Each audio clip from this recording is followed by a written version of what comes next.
Je suis très heureux de me retrouver parmi un grand nombre d'étudiants de l'ILERI. Comme l'a dit Mme Bourgeois, c'est une école qui est chère à mon cœur depuis 25 ans, 26 ans maintenant. Et c'est la première dans laquelle j'ai enseigné, dans mon existence. Donc je suis heureux de vous retrouver ce soir pour vous parler d'un sujet qui est très à la mode. C'est le sujet au bord, One Belt One Road, les routes de la soie. Alors on va le voir en long, en large et en détail. Ce sera peut-être un peu long, donc j'essaierai d'aller plus vite dans les virages, mais c'est quand même une histoire que je suis obligé de vous raconter, sans oublier trop d'éléments décisifs, et il y en a eu beaucoup. Donc ça va être, je vous en préviens d'avance, ça va être un tout petit peu long. Le sujet au bord m'est tombé dessus, moi, en juillet 2013. Tous les ans, j'allais faire un séminaire que je co-présidais avec l'ancien ambassadeur chinois à Paris, Zhao Tintin. Et chaque année, on faisait un séminaire en français pendant 3 jours avec les diplomates francophones. Donc on venait avec 2 ou 3 de mes collègues experts de tout et de pas grand-chose de Paris, et on venait raconter nos histoires. Ils en profitaient chaque année pour nous balader dans une province chinoise différente. C'était très agréable. Ça m'a permis de visiter toute la Chine pratiquement en 10 ans. Et en juillet 2013, j'arrive en Mongolie intérieure, et à la veille du séminaire, un dîner d'honneur, de l'accueil, tout ce qu'on veut, etc. Et pendant le dîner, ils parlent tous du rêve chinois. Bon, moi, ça faisait quand même 10 ans que je prenais mes guêtres dans le pays, j'avais jamais entendu parler de ça. Et dans un pays dans lequel tout est téléphoné de très très loin, ça vient de très très loin, une idée qui surgit comme ça, c'est bizarre. Et donc, au cours de ce dîner, j'ai dit à l'ambassadeur qui était à côté de moi, ou c'était moi qui étais à côté de lui plutôt, je lui ai dit, monsieur l'ambassadeur, méfiez-vous des rêves. Parce que c'est souvent dangereux, ça se termine mal, quelquefois en cauchemar même. Et du coup, j'avais préparé un topo pour le lendemain matin. Dans la nuit, je l'ai refait entièrement, justement pour les mettre en garde contre ces rêves, pour leur rappeler qu'ils avaient traversé, il y avait 30 ans de là, une période de cauchemar, qui s'appelle la Grande Révolution culturelle, qui a coûté quand même très, très cher à la Chine, à bien les égards. Et ils ont accueilli mon discours avec beaucoup de sympathie, je veux dire, ils m'ont même réclamé des copies à la sortie, des applaudissements nourris, ce qui n'est pas fréquent. Et donc, je pensais avoir marqué un point. Et en réalité, il se trouve que l'histoire de rêve chinois, c'est M. Xi Jinping, l'actuel président chinois, qui a sorti ça de son chapeau en avril, c'est-à-dire quelques mois avant, en avril 2013, lors de la fameuse session du mois de mars de l'Assemblée nationale populaire, celle qui vient de se terminer, la 13e, là, cette année. C'était la Xème.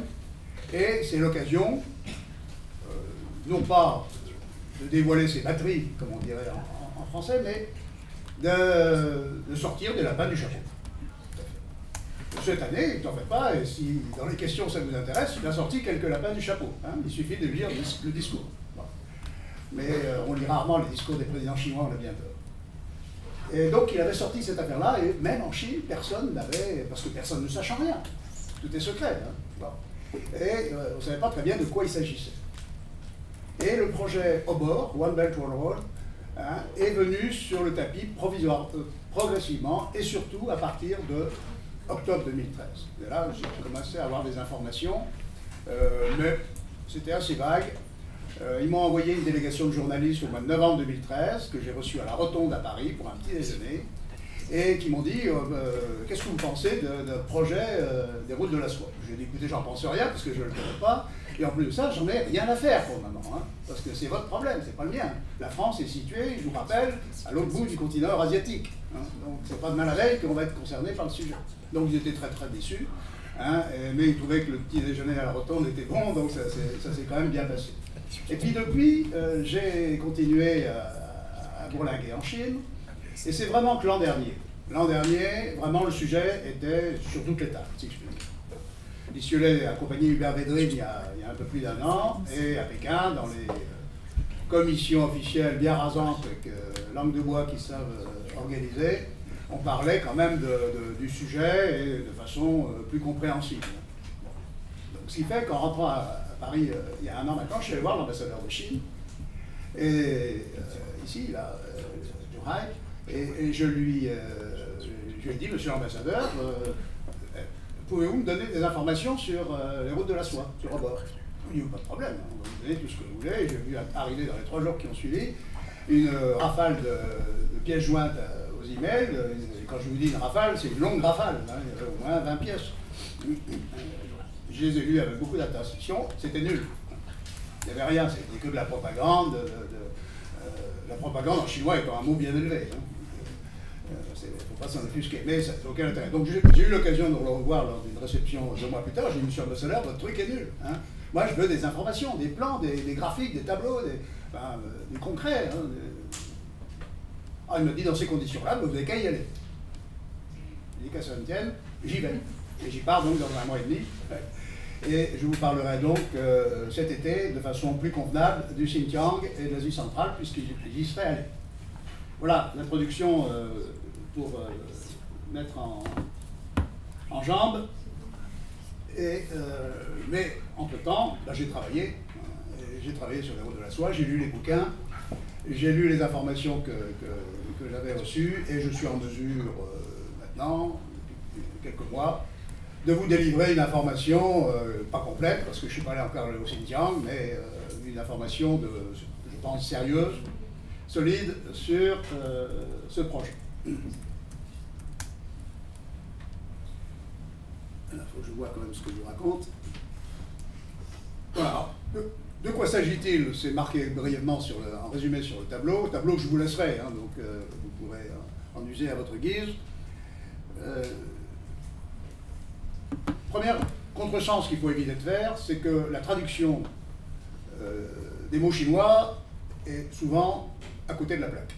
On doit ça aux pères jésuites au XVIIIe siècle, qui ont traduit le chinois à leur manière, un peu idéologique, et qui ont pris un certain nombre de mots. Hein, le chinois, ce n'est pas des mots, hein, c'est des écritures, c'est des caractères, et ont cherché ce qui était plus proche dans la langue, en langue française, puisque c'est en français que le chinois a été traduit en premier. Et en fait, on traduit par rêve un mot qui ne veut pas dire rêve en chinois. Ça veut dire un dessin, un projet, mais projet c'est trop concret, un dessin. Hein, c'est une perspective. Le mot dessin, prenez-le dans le Larousse, il a une bonne définition, c'est ce qui se rapproche le plus du rêve. Le rêve chinois, ça n'a rien à voir avec le contraire du cauchemar en français. C'est-à-dire que ce n'est pas une utopie. Le rêve chinois, ce n'est pas une utopie. Le rêve français, c'est une utopie. C'est vrai qu'un président français, d'ailleurs, il y a 2 ans, a sorti le rêve français, et on voit bien que c'était une utopie. Bon, donc lui, il a employé les bons mots. Là, le mot n'est pas bon, mais je vous le dis tout de suite parce que c'est très important de le savoir. Là, il s'agit non pas d'un rêve, mais il s'agit d'un dessin. Eyen. Eyen.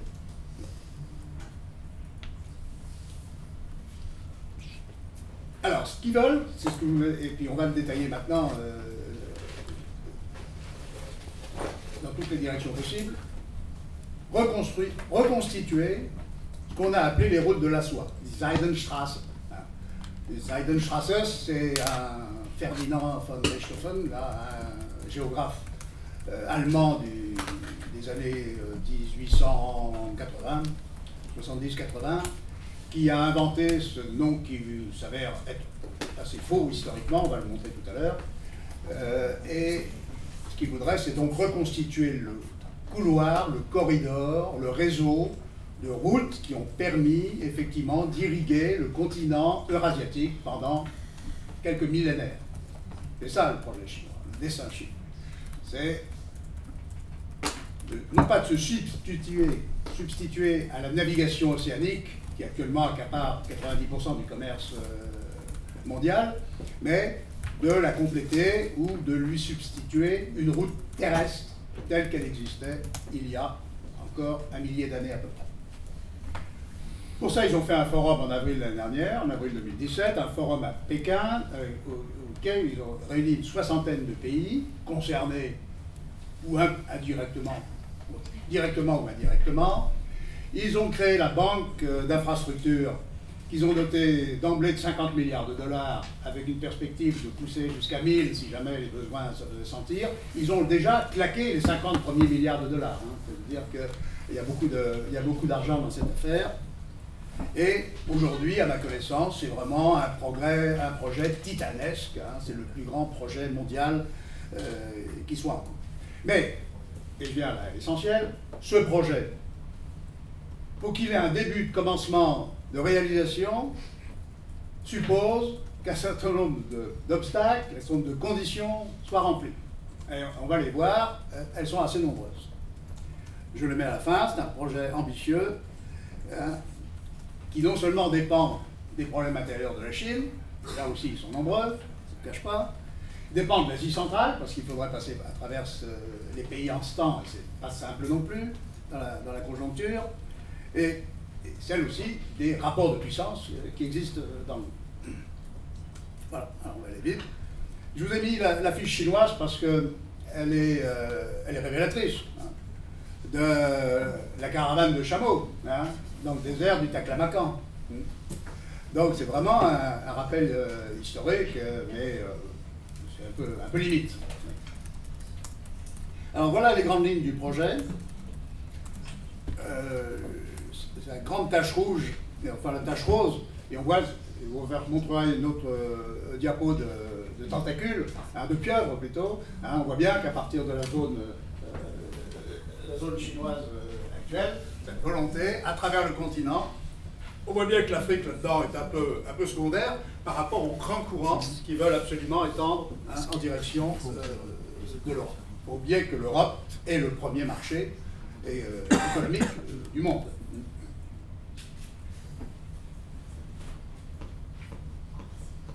Donc on reviendra sur les ramifications, hein, il y a les corridors occidentaux, hein, sur lesquels je vais revenir tout à l'heure, et les corridors qui vont en direction de l'Asie du Sud. Et voilà le symbole qui a été inauguré l'an dernier à hauteur du 3e périphérique nord de Pékin, avec le symbole du pont doré, hein, qui est exposé à Pékin depuis un an maintenant. Alors ce que je vous ai expliqué tout à l'heure, la volonté de compléter ou de se substituer aux voies commerciales, ben, sur cette vue, elle est flagrante, c'est moi qui ai rajouté la flèche noire, hein, et vous voyez bien que c'est un raccourci très intéressant, éventuellement. Et d'autant que vous n'ignorez pas que les voies maritimes actuelles sont soumises à un certain nombre d'obstacles ou d'endroits, de points délicats, comme Malacca, comme le Détroit d'Ormuz, comme un certain nombre de points, je ne parle pas de Suez bien sûr, ou Gibraltar, mais qui sont quand même d'abord contrôlés actuellement par les flottes américaines. Ah. Et quelle que soit l'ampleur du travail, du développement de la flotte chinoise, n'arrivera probablement jamais à égaler la puissance maritime américaine. Donc cette vue est très intéressante à mon avis parce qu'elle résume très exactement, à mon sens, hein, la volonté du président Xi Jinping aujourd'hui, c'est raccourcir et en recréant une voie originale chinoise, ça signifie raccourcir et siniser, désoccidentaliser.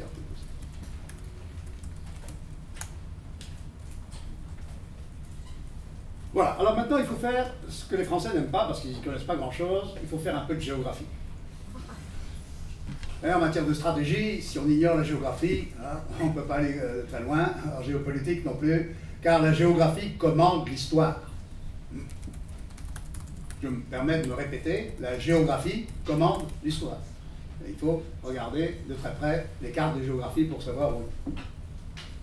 L'Empire chinois, enfin la République populaire de Chine actuelle, qui s'étend sur 9 600 000 km², de l'océan Pacifique au Pamir, à l'ouest. Au Pamir, à l'Hindoukouche, au Tian Shan, au Mont Céleste, et à la ville dans laquelle je vais me rendre donc, dans 2 mois, qui doit être quelque part par là, à Kashgar.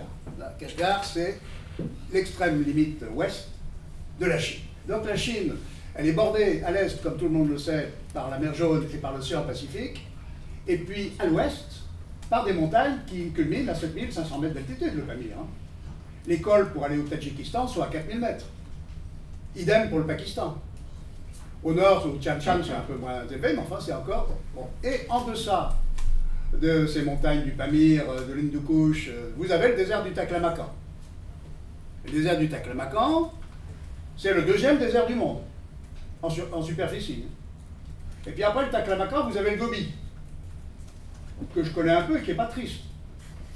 C'est un vrai désert. Hein. Moi j'ai été saharien pendant 3 ans, donc le désert je connais.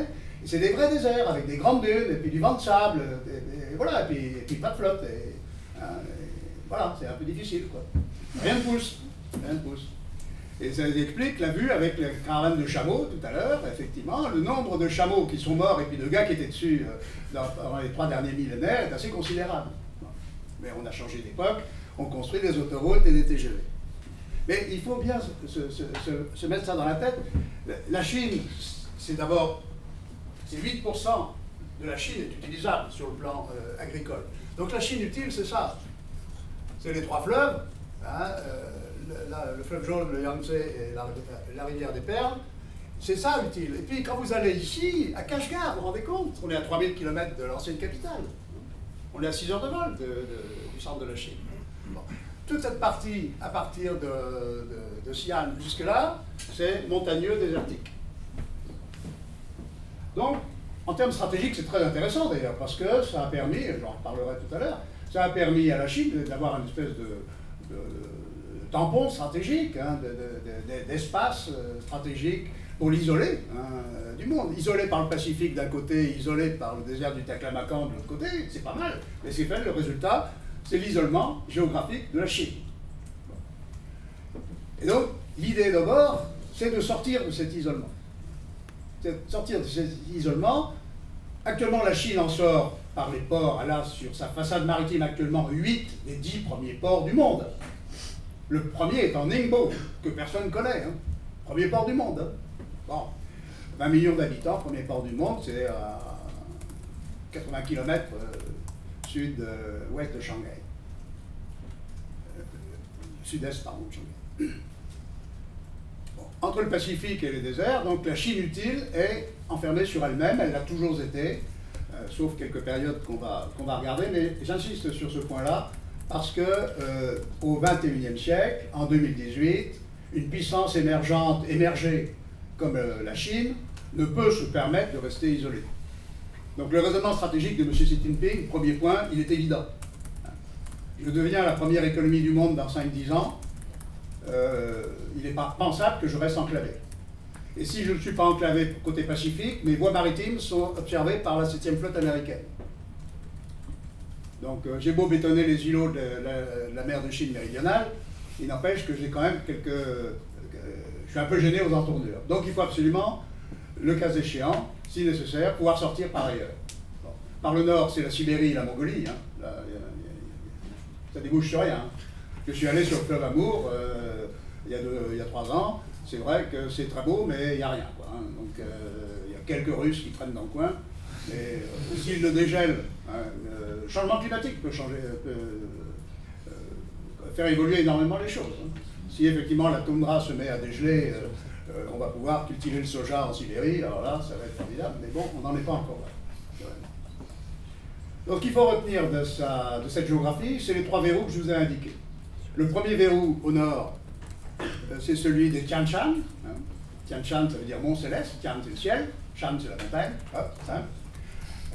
Les 2 couches au milieu, et le Pamir, hein, qui fait la liaison avec l'Himalaya. Ces cailloux, là, si je puis me permettre cette expression, quand même, culminent tous à 7500, 7600 mètres d'altitude. Donc, ce n'est pas les petites Alpes françaises. Hein. C'est du sérieux. Donc, il faut arriver à passer par là. Et pour vous en donner une idée, cette vue, en disant que le pivot des routes de la soie, le point essentiel, le nœud gordien des routes de la soie, c'est l'Asie centrale. Évidence. Et la problématique pour les relations eurasiatiques, telle que je la décris, en rouge, bon, c'est à l'intérieur de la Chine. Déjà à l'intérieur de la Chine, vous avez dit 3000 km entre Xi'an et Kashgar. Donc il faut déjà sortir de Chine en Chine. Et puis après, une fois qu'on est à Kashgar, ou à Korgos, un peu plus haut, ben, il faut pouvoir déboucher sur le Pakistan, le Tadjikistan, l'Afghanistan 86 km, le Kazakhstan, la Russie. Non, la Russie c'est plus ça. Voilà. Et puis, une fois qu'on est sorti en Asie centrale, il faut sortir d'Asie centrale, au sud de la Caspienne. Hein, parce qu'il y a l'Iran. Pour atteindre la Méditerranée, c'est pas simple. Donc vous voyez, il y a une série quand même de problèmes que je tiens à soulever d'emblée, parce qu'ils ne sont pas de nature politique, ils ne sont pas de nature économique, ils sont de nature géographique. Et c'est la clé. Alors effectivement, en 2018, on peut construire. Hein. On peut passer, on fait des tunnels de 50 km. Là, ils ont fait une autoroute à 6 voies qui culmine à 3500 mètres d'altitude pour passer au Pakistan. C'est pas mal. Ouais, bon, effectivement, ils cassent la montagne. Hein, des moyens qu'on n'avait pas il y a encore 30 ans. Alors, pour comprendre quand même cette volonté au bord du président Xi Jinping, il faut revenir sur ce qu'ont été les routes de la soie dans l'histoire pendant les 2500 dernières années. Et il ne faut surtout pas faire l'impasse là-dessus. Cette histoire du monde, qui est exceptionnellement racontée dans le bouquin que vous pourrez voir tout à l'heure, qui est de Peter Frankopan, un professeur à Oxford, qui s'appelle Les routes de la soie chez Medicata, que d'ailleurs j'indique à la fin du truc. C'est le bouquin. Il n'y en a pas 15 sur les routes de la soie. Il est sorti il y a 6 mois. Hein, c'est tout neuf. C'est génial. Hein. Il vous raconte l'histoire du monde, mais qui est la vraie histoire du monde, c'est-à-dire celle du continent eurasiatique. C'est pas l'histoire de la Méditerranée qui est un peu trop restreinte. C'est le cœur du monde pendant 2500 ans. Ça a changé, on va le voir, à partir de Christophe Colomb. Donc je vais le faire en 3 parties maintenant. L'histoire, l'axe du monde continental, la rupture de Christophe Colomb, 1492, et puis le dessin ou le rêve chinois de M. Xi Jinping. Alors, d'abord, les routes de la soie ont des précurseurs, et des précurseurs lointains. Parce que Homo sapiens est passé par là. Eh oui. Donc c'est M. Sapiens, il y a 120 000 ans à peu près, qui a inauguré la route de la soie. Mais dans l'autre sens. Hein. Donc il était gonflé quand même. Hein. Et il avait envie d'y aller. Parce qu'il fallait passer de la Bactriane, de la plaine, hein, de la Moudaria, des fleuves qui s'appellent Sirdaria aujourd'hui, pour grimper là-haut, hein, se taper le Taklamakan, le Gobi, et déboucher enfin sur le pays du rêve, hein, le fleuve jaune. Donc ils étaient gonflés, mais ils l'ont fait. Hein, donc, voilà. Alors ça, je vous parle d'Homo sapiens, parce que Homo erectus, il était l'homme de Pékin, date d'il y a 600 000 ans. Donc c'est un peu plus ancien. Mais donc il était passé par là aussi avant, bien avant. Donc c'est le vrai précurseur. Le deuxième précurseur que j'aime bien, c'est Cyrus, hein, c'est l'Empire perse. Vous n'avez peut-être pas une culture formidable sur l'Empire perse, mais je vous recommande de regarder un peu ça, parce que l'empire de M. Cyrus et puis de ses successeurs, les Darius, c'est assez extraordinaire. Hein. Ça occupait finalement toute la limite de la Chine, Kashgar, si vous voulez, pour reprendre mon point favori, jusqu'à la mer Méditerranée. C'est-à-dire le Levant, le Proche et le Moyen-Orient et l'Asie centrale. Hein, ça, c'était l'Empire perse. Voilà. C'est les successeurs d'Arius, ça donne ça. Donc là, pas de problème. Hein. On peut passer d'un point à un autre, à partir du moment où il y a un chef qui dirige le tout. Un type extraordinaire, c'est quand même, vous le connaissez un peu, hein, l'élève d'Aristote, mon cher Alexandre le Grand. Et comme Darius est venu le chatouiller un peu en Méditerranée orientale, il est allé à la conquête de la Perse. Il a défait Darius, comme vous le savez, à plusieurs reprises, et il a conquis toute la Perse. Donc il a remplacé l'empire achéménide par l'empire macédonien. Et il est allé, extraordinaire, il y a des Alexandries qui sont là, c'est-à-dire à Kashgar.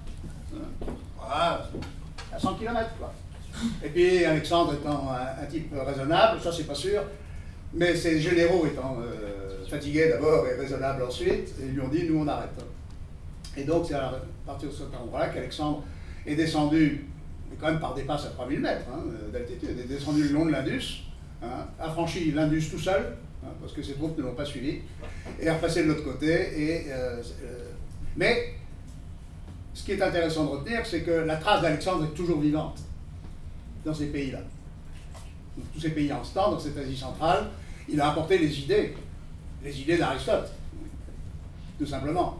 Et donc, on le verra dans quelques instants, tous les mouvements idéologiques, tous les mouvements d'idées sont passés de l'ouest vers l'est comme Homo sapiens. Homo sapiens et les idées sont passés par là. mais dans le sens ouest-est. Il faut le retenir. C'est important. Le bouddhisme ne passait pas. Enfin, je ne veux pas anticiper. Donc Alexandre, retenez bien, parce qu'il y a encore des traces du passage d'Alexandre aujourd'hui. Hein. C'est-à-dire 2300 ans après, dans tous ces pays qui sont le Tadjikistan, l'Ouzbékistan. Alors maintenant, il faut que je vous parle, parce qu'on arrive à cette période de l'histoire, hein, de la naissance de la route chinoise. Quel était le problème, comme on dit aujourd'hui? De quoi s'agit-il, pour parler comme Foch? Ben, il s'agissait que l'empire des Han, que vous avez en jaune, là, sur le... était menacé gravement, comme on dit en langage moderne, par les Xiongnu. Les Xiongnu, c'est les cousins germains des Han, de Attila. Vous avez entendu parler, peut-être. Bon. Et bien, les Xiongnu, c'est leurs cousins asiatiques, enfin de l'Asie orientale. Et les Xiongnu n'arrêtaient pas, hein, comme tous les nomades qui se respectent, de venir chatouiller les narines et plus hein, des sédentaires Han qui étaient en train d'essayer de cultiver le millet hein, et les premières céréales à hauteur du fleuve Jaune.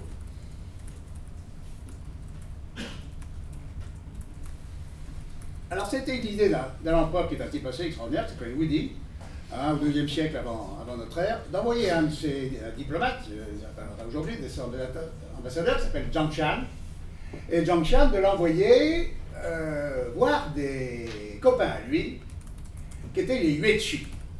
Les Yuezhi, c'est des voisins lointains des Xiongnu, et l'empereur Wudi, qui n'était pas un imbécile, hein, malgré l'absence de carte de géographie et de satellites à l'époque, essayait de contourner les Xiongnu, pour essayer de faire alliance avec les Yuezhi, pour essayer de contrôler un peu la situation. Alors il a envoyé Zhang Qian, qui a mis au total 15 ans. Bon.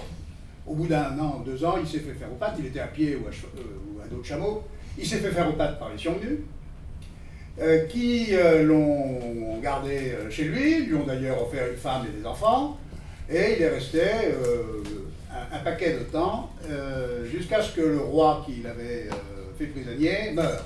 Il a profité du désordre des quelques jours de la succession pour se tirer, hein, avec femme et enfants, et aller chez les Yuezhi. Il avait de la suite dans les idées, ce gars. Aller chez les Yuezhi, où les Yuezhi lui disent, nous, d'accord avec ces Xiongnu, ça ne nous intéresse pas, on n'est pas fan. Mais chez les Yuezhi, il a vu un truc formidable, des chevaux. Des chevaux. Or, contre les Xiongnu qui avaient des chevaux, hein, des nomades, des petits chevaux mongols, il fallait une cavalerie. Et la Chine n'a pas d'élevage, la Chine n'a pas de chevaux, elle n'a toujours pas d'ailleurs. Coup d'éclat du président Macron l'an dernier. Offrir un cheval au président chinois, c'est génial, il n'y a pas d'autre mot. Ben oui, le cheval, c'est le rêve de tout Chinois, parce que le cheval, c'est celui qui permet de lutter contre l'adversaire. Et donc, il a repéré, Zhang Qian a repéré que chez les Yuezhi, il y avait des chevaux magnifiques. Dans la Bactriane, dans la Sogdiane, c'est-à-dire l'Ouzbékistan d'aujourd'hui, des grands chevaux qui pouvaient porter un cavalier, et il a négocié l'achat de chevaux contre des rouleaux de soie. Voilà la route de la soie. Voilà l'origine. Le rouleau de soie, la Chine produisait de la soie en quantité considérable, c'était un secret d'État, on va en parler, et faisait des rouleaux de 36 mètres. Mais ils ne m'ont pas indiqué encore, mais je le saurai un jour, combien de chevaux on avait pour un rouleau de 36 mètres. On devait avoir quelques chevaux. Mais il faut savoir que le commerce des chevaux était si important que la cavalerie de l'empereur Wudi, quelques années plus tard, est montée à 180 000 cavaliers. Je suis cavalier moi-même et je sais que la cavalerie à cheval, un cavalier a besoin de plusieurs chevaux. Ça fatigue un cheval. Bon.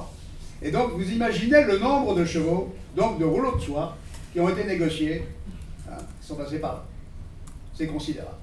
Voilà, c'est ça la vraie origine, chevaux contre rouleaux de soie.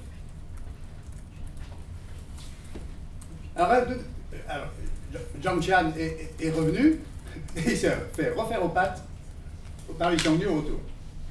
Et là, il a réussi quand même, au bout d'un an ou deux, à voir l'empereur qui n'était pas encore mort, hein, Wudi, et lui rendre compte. C'est un type formidable, Zhang Qian. C'est un héros chinois. Bon, quand j'en parle aux Chinois, ils ne le connaissent pas, mais moi je le connais bien.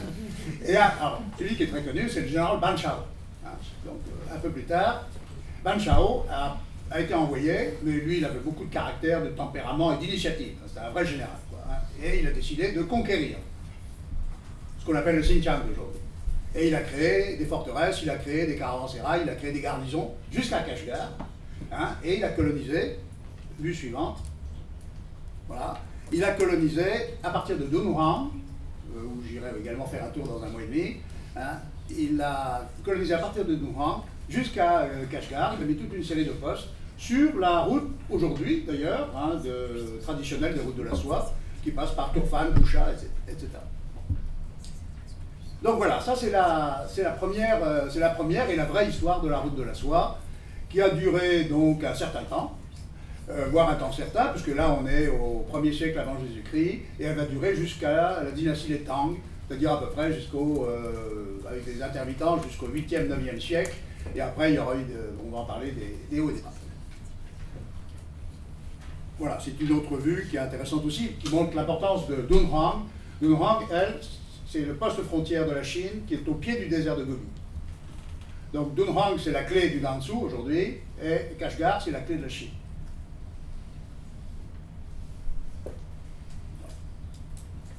Et donc ce qui a été institué, c'est effectivement cette route qui partait de Xi'an, l'ancienne capitale,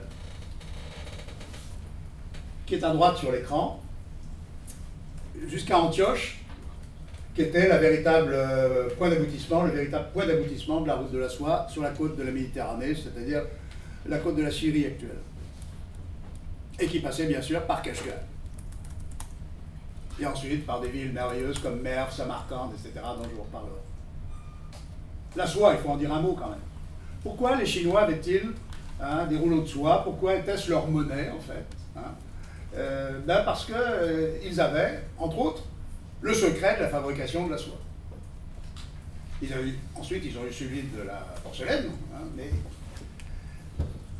ils avaient le mûrier, l'arbre mûrier, ils avaient inventé, ils s'étaient aperçus par hasard, à cause d'une tasse de thé, enfin je ne vais pas vous raconter toute l'histoire, ce serait trop long, qu'un cocon ébouillanté, on pouvait tirer sur le fil, et voilà. Et le secret était un secret d'État, était fusillé, pas fusillé parce qu'il n'y avait pas d'arme à feu, mais était coupé en petits morceaux, toute personne qui essayait de sortir de la soie ou de divulguer le... Ce qui s'est passé un jour, et dans la belle année 420, hein, c'est qu'une princesse impériale chinoise a été demandée en mariage, ou donnée en mariage, j'en sais rien, par un prince Xiongnu, un roi Xiongnu. Et il a envoyé un émissaire alors, hein, pour prévenir la belle princesse que le roi serait très content, encore plus content, et donc serait sympa avec elle, si vous voulez, si elle apportait quelques petits secrets, et en particulier le secret de la soie. La belle princesse qui n'était pas folle, hein, et qui avait envie d'être bien traitée par son seigneur et maître, a planqué dans son chignon qu'elle portait haut, hein, à l'époque, quelques cocons de soie.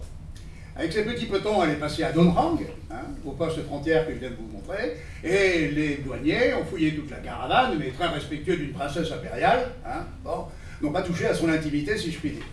Bon. Et donc, elle est passée avec les cocons, et le roi Xiongnu, l'histoire ne le dit pas, mais a dû être très content. Et c'est la première fois, donc, que le secret de la soie s'échappait de Chine. Mais, de façon plus industrielle, après, c'est l'empereur Justinien, qui régnait à Constantinople, qui lui a décidé qu'il y en avait marre de ce monopole de la soie, et surtout du coût infernal. La soie ruinait l'Occident, hein, parce que toutes les belles romaines, toutes les belles byzantines voulaient être revêtues de soie. Ça coûtait une fortune, la soie. Et donc, l'empereur Justinien, vous savez, a demandé à des missionnaires chrétiens d'aller en pèlerinage, je ne sais pas trop où, vers l'Est, et d'essayer d'aller jusqu'en Chine et de ramener le secret.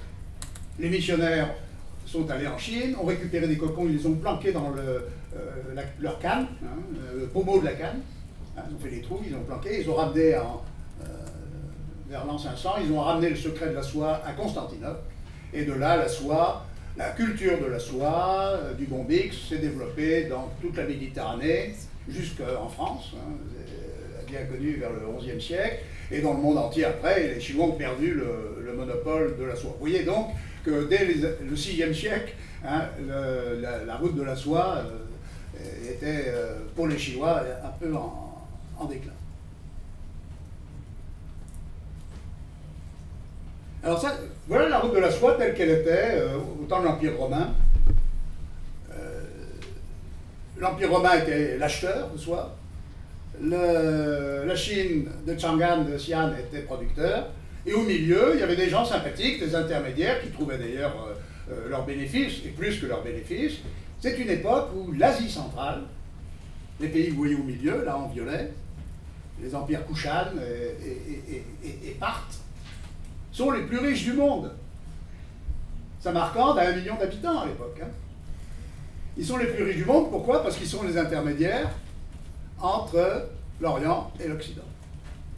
Et ça, pour comprendre le projet, la route de la soie et le projet d'aujourd'hui, c'est la clé. Si l'intermédiaire est sympa et ne prend pas trop de fric au passage, ça marche. Le commerce marche.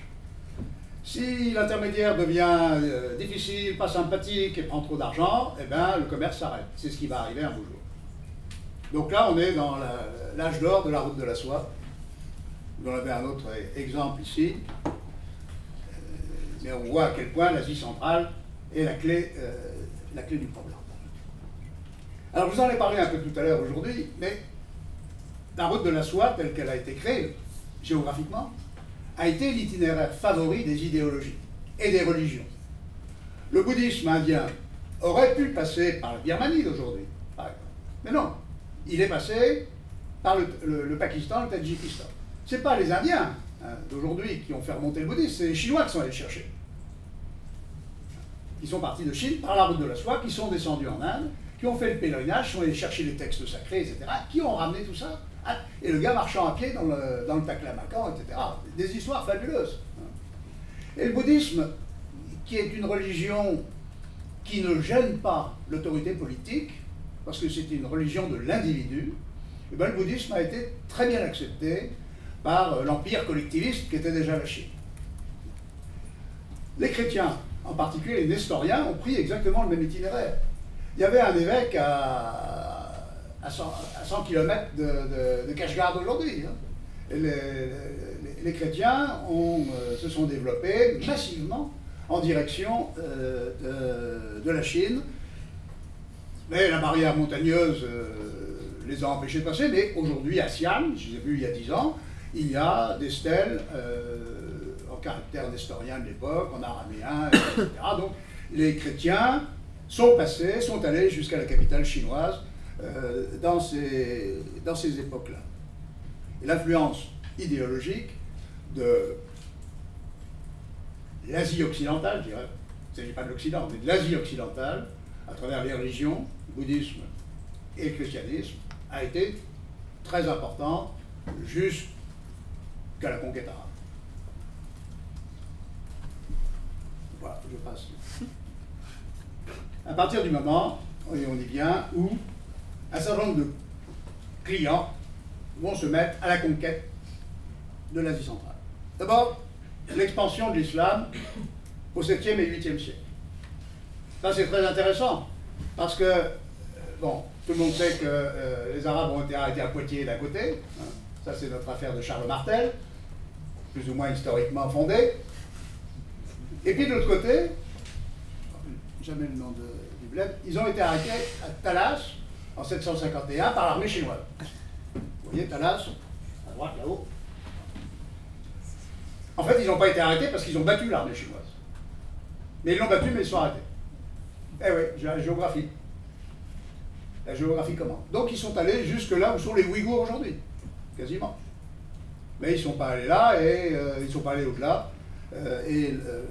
L'expansion musulmane, elle est en vert sur la carte, s'est arrêtée aux limites géographiques de l'Empire chinois. Cela dit, les Arabes sont bons commerçants et ont fait marcher le système route de la soie ancien, chinois-occident, l'ont très bien fait marcher. Simplement, ils ont été très, très crochus sur les prix. Hein, et ils ont fait beaucoup de pognon, au passage, mais la soie commençait à devenir très chère.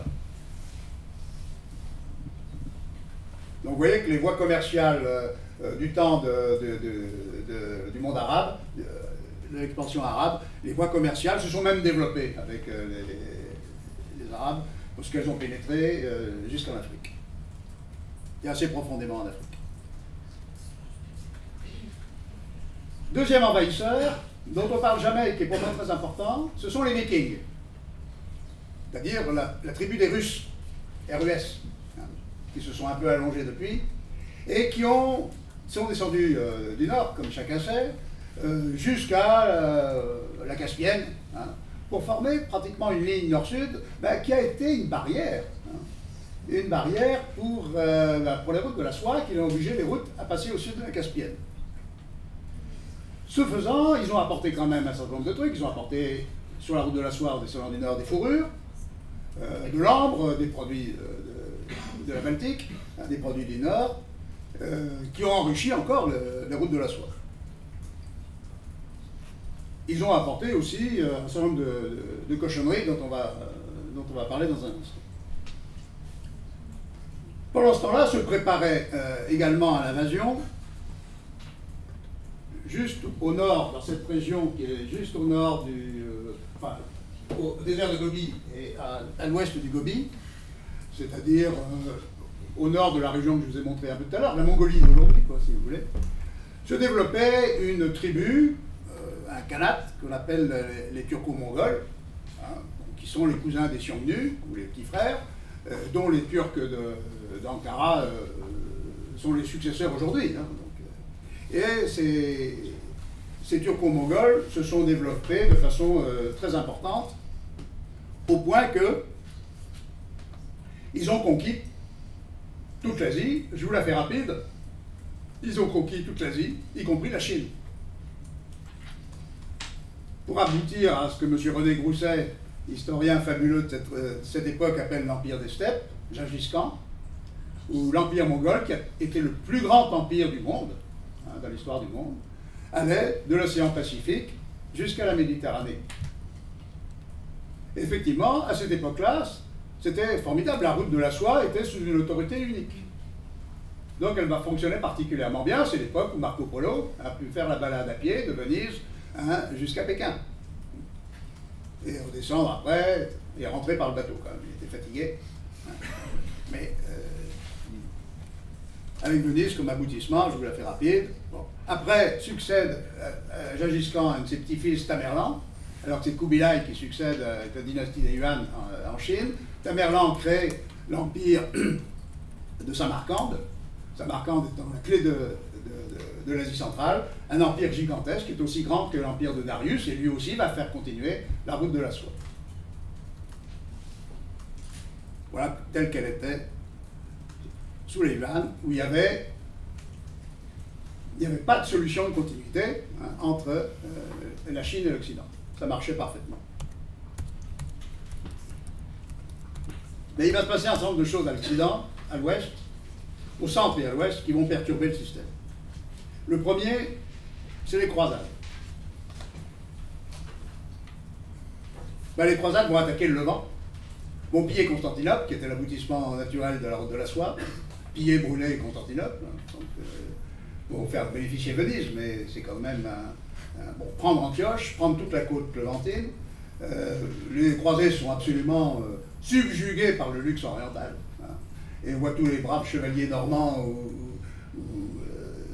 du centre de la France ou languedociens ramener des soieries, des tentures, des trucs dans leur bagage. Hein, mais c'était du pillage parce qu'ils n'avaient pas les moyens de se payer ça. Mais ça perturbe considérablement la route de la soie puisque son aboutissement est en guerre. Et que Venise gagne de l'argent à transporter les croisés plutôt qu'à transporter les marchandises de la route de la soie. Le deuxième truc qui est très important, c'est le changement climatique. À cette époque, changement climatique comme aujourd'hui, réchauffement. Ce qui dit réchauffement dit descente des tribus nomades du nord où elles étaient tranquilles vers le sud.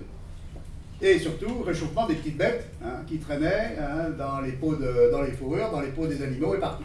Les petites bêtes, ça s'appelle des puces.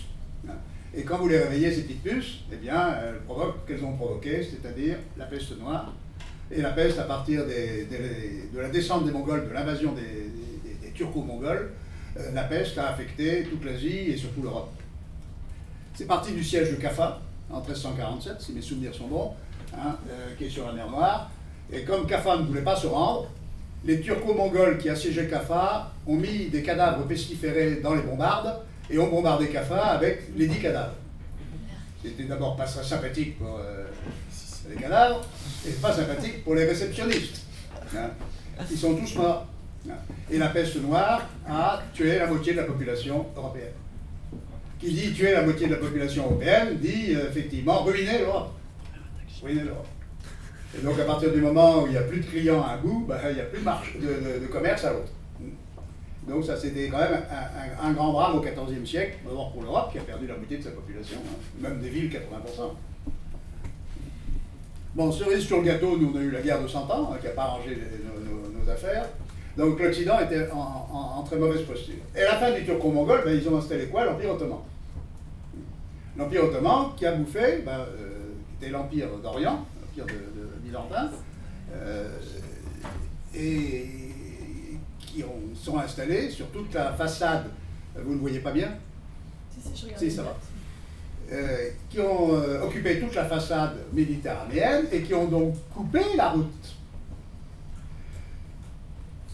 qui était tenue au centre toujours par les Perses, hein, qui se réveillent régulièrement, les Perses. Donc les Ottomans étant en conflit avec les Perses, le conflit du Moyen-Orient ou de l'Asie centrale dont on parle tous les matins, tous les midis et tous les soirs aujourd'hui, il date d'il y a très longtemps, et notamment de cette époque-là. La route de la soie est coupée au XVe siècle. C'est assez important de... De l'autre côté, en Chine, les Yuan, étant des étrangers, ont été virés par les Ming, hein, soulèvement populaire, on change de dynastie, et les Ming arrivent au pouvoir, et les premiers Yongle, les empereurs Ming, sont des types assez extraordinaires, décident une expansion chinoise, et notamment une expansion maritime.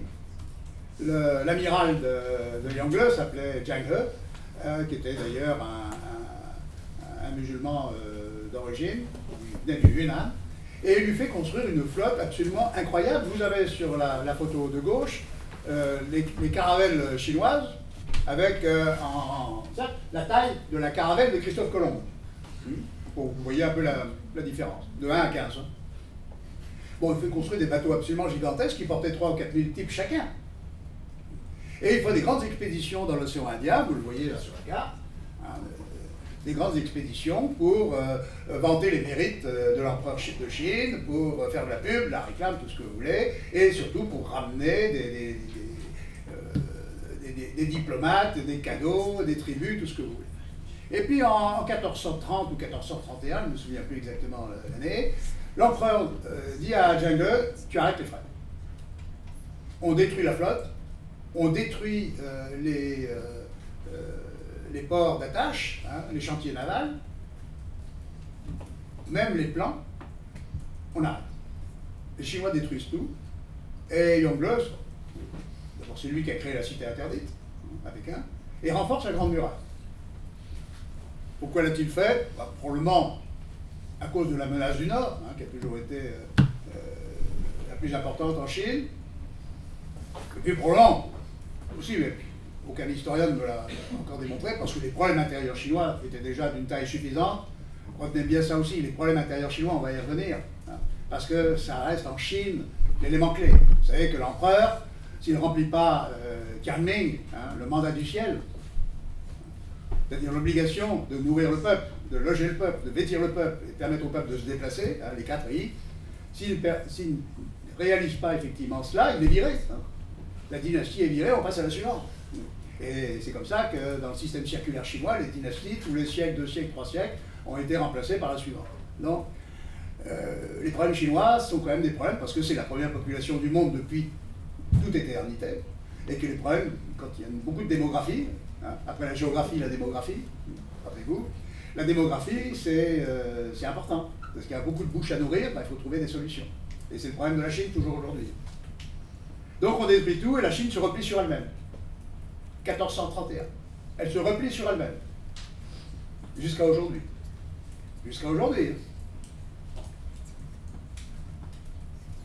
Donc l'Occident d'un côté, hein, mal en point, peste noire, on crève. Du côté, Youngblood dit on ferme la porte. Les portes. Ah. Voilà. Exactement. 1431, c'est Jeanne d'Arc. Donc c'est simple à mémoriser. Des deux côtés, c'est le problème est terminé. Mais, formidable, nous on a un Génois qui s'appelle Christophe Colomb qui va inventer les nouvelles routes. Hein. Il était Génois, donc concurrent de Venise.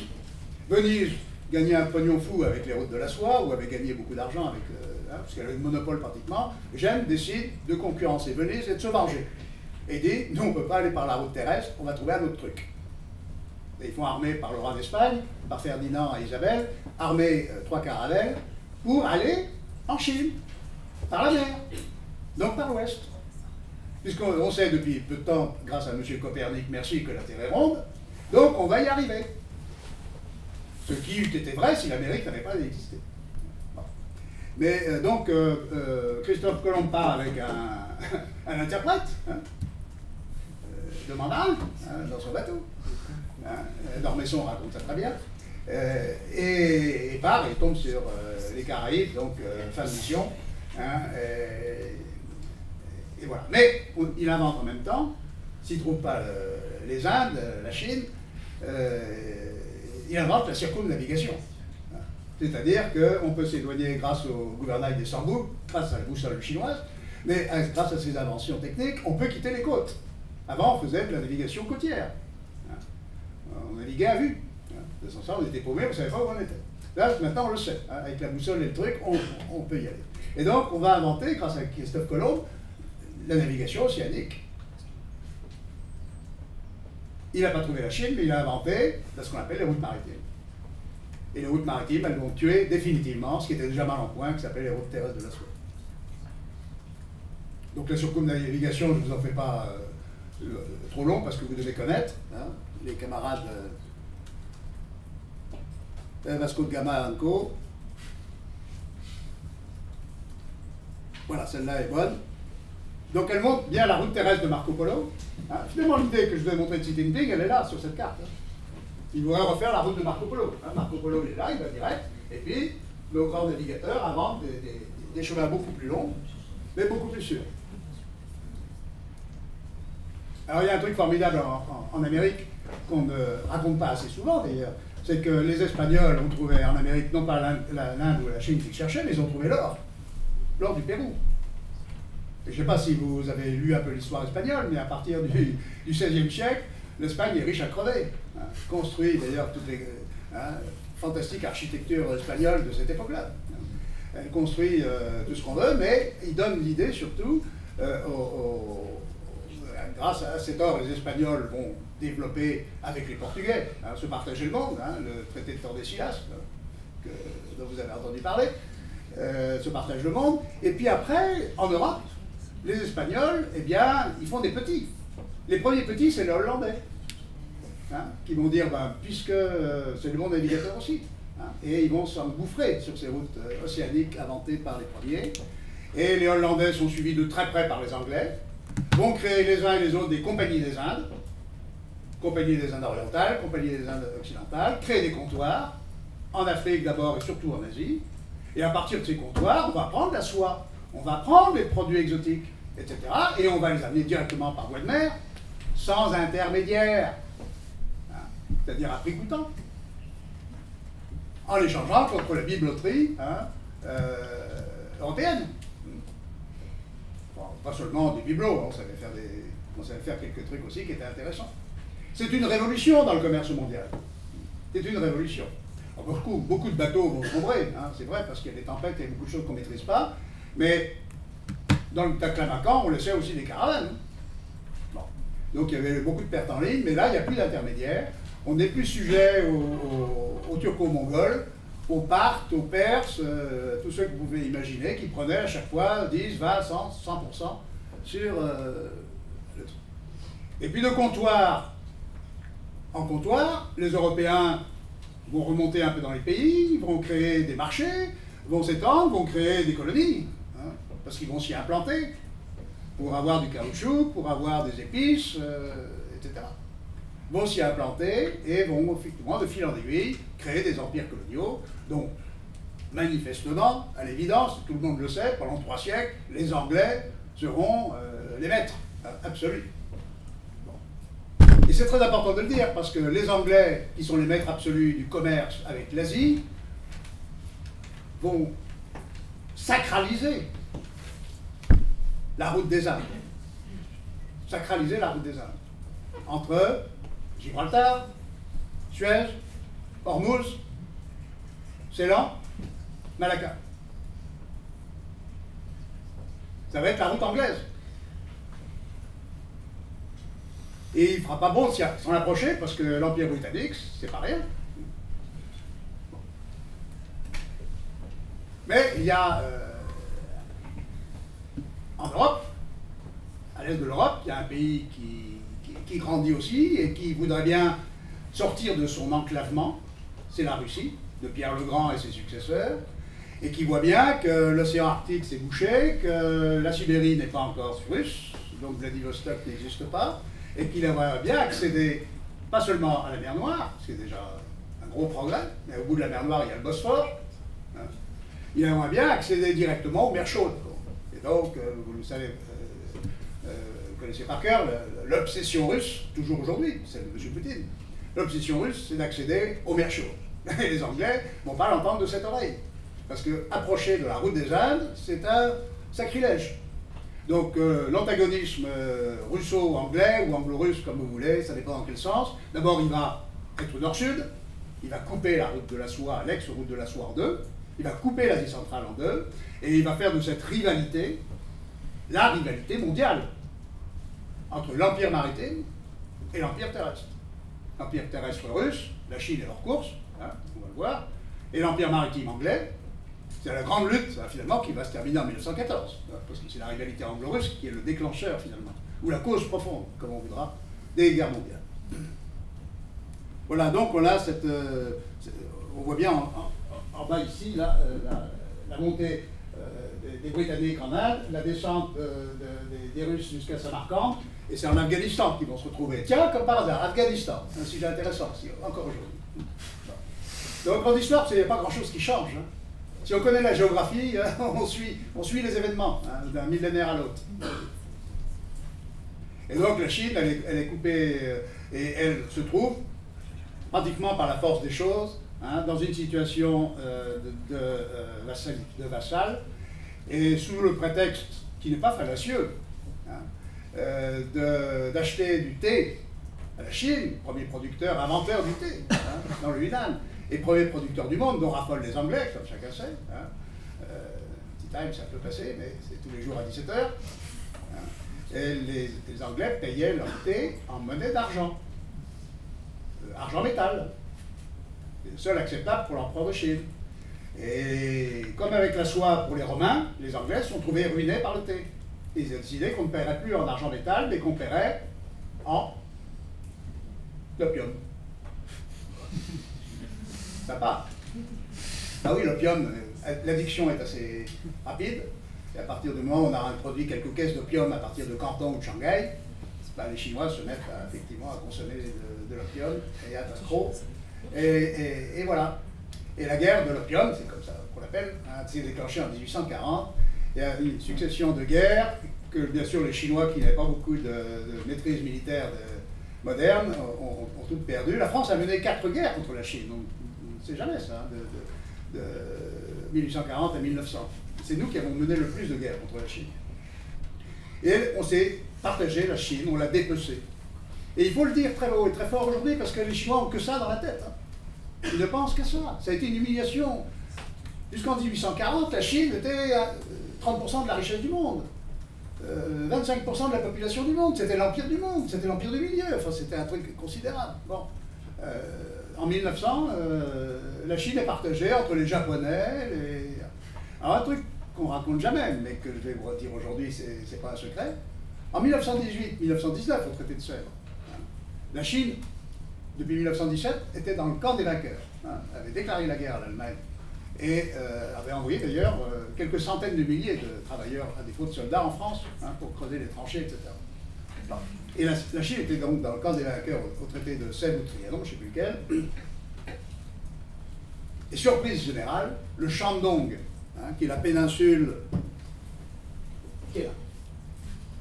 Le Shandong qui était allemand, Qingdao, il y a une magnifique cathédrale allemande encore, hein, et il fabrique de bière, forcément. La bière s'appelle Qingdao, comme par là. Le Shandong, au traité de Trianon, est donné au Japon.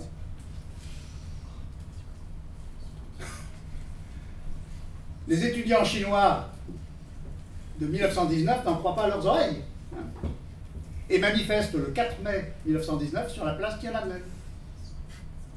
Les origines du mouvement du 4 mai, c'est ça. Hein. Et le mouvement nationaliste naît le 5 mai, avec quelques leaders, et devient le Parti communiste chinois. Voilà l'histoire. Voilà l'histoire. La connerie de Trianon. Versailles et Trianon et Sèvres, on les a accumulés là. Merci. Merci Clémenceau et autres. Bon. Mais c'est l'origine, hein, de toute l'histoire moderne de la Chine, c'est le Shandong. Une humiliation qui était, comme on dit, la goutte d'eau qui fait déborder le vase. Bon, en même temps que la rivalité anglo-russe, c'est passé au 19e, à la fin du 19e au 20e siècle, une question très importante, c'est la découverte du pétrole. Les Anglais ont été les premiers à quitter la voile et le charbon pour motoriser leurs bâtiments militaires et faire marcher au pétrole. Et le pétrole, il venait d'Iran. C'est là où on a découvert le premier, enfin dans le golfe Persique. Et donc la route des Indes, la route maritime, c'était aussi la route du pétrole pour les Anglais. Elle était intouchable. Intouchable.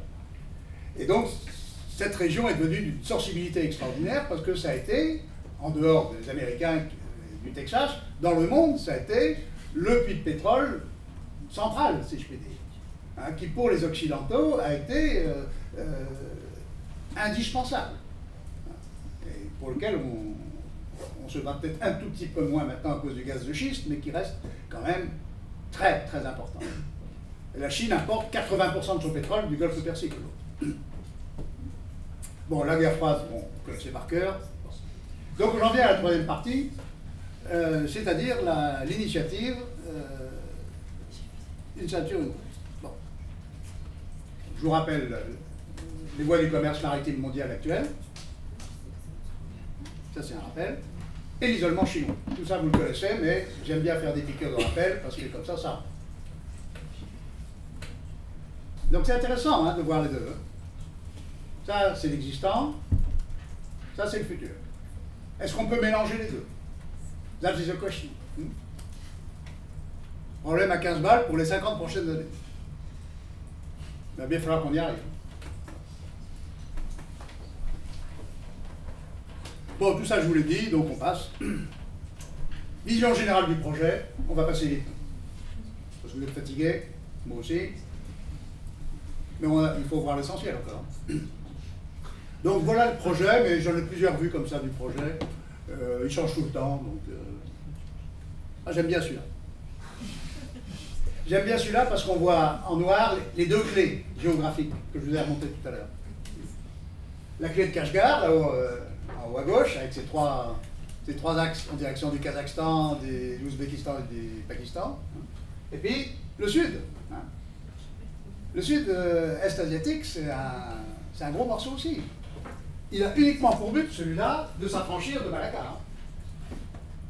Voilà. Uniquement. Permettre de dégager directement en Birmanie.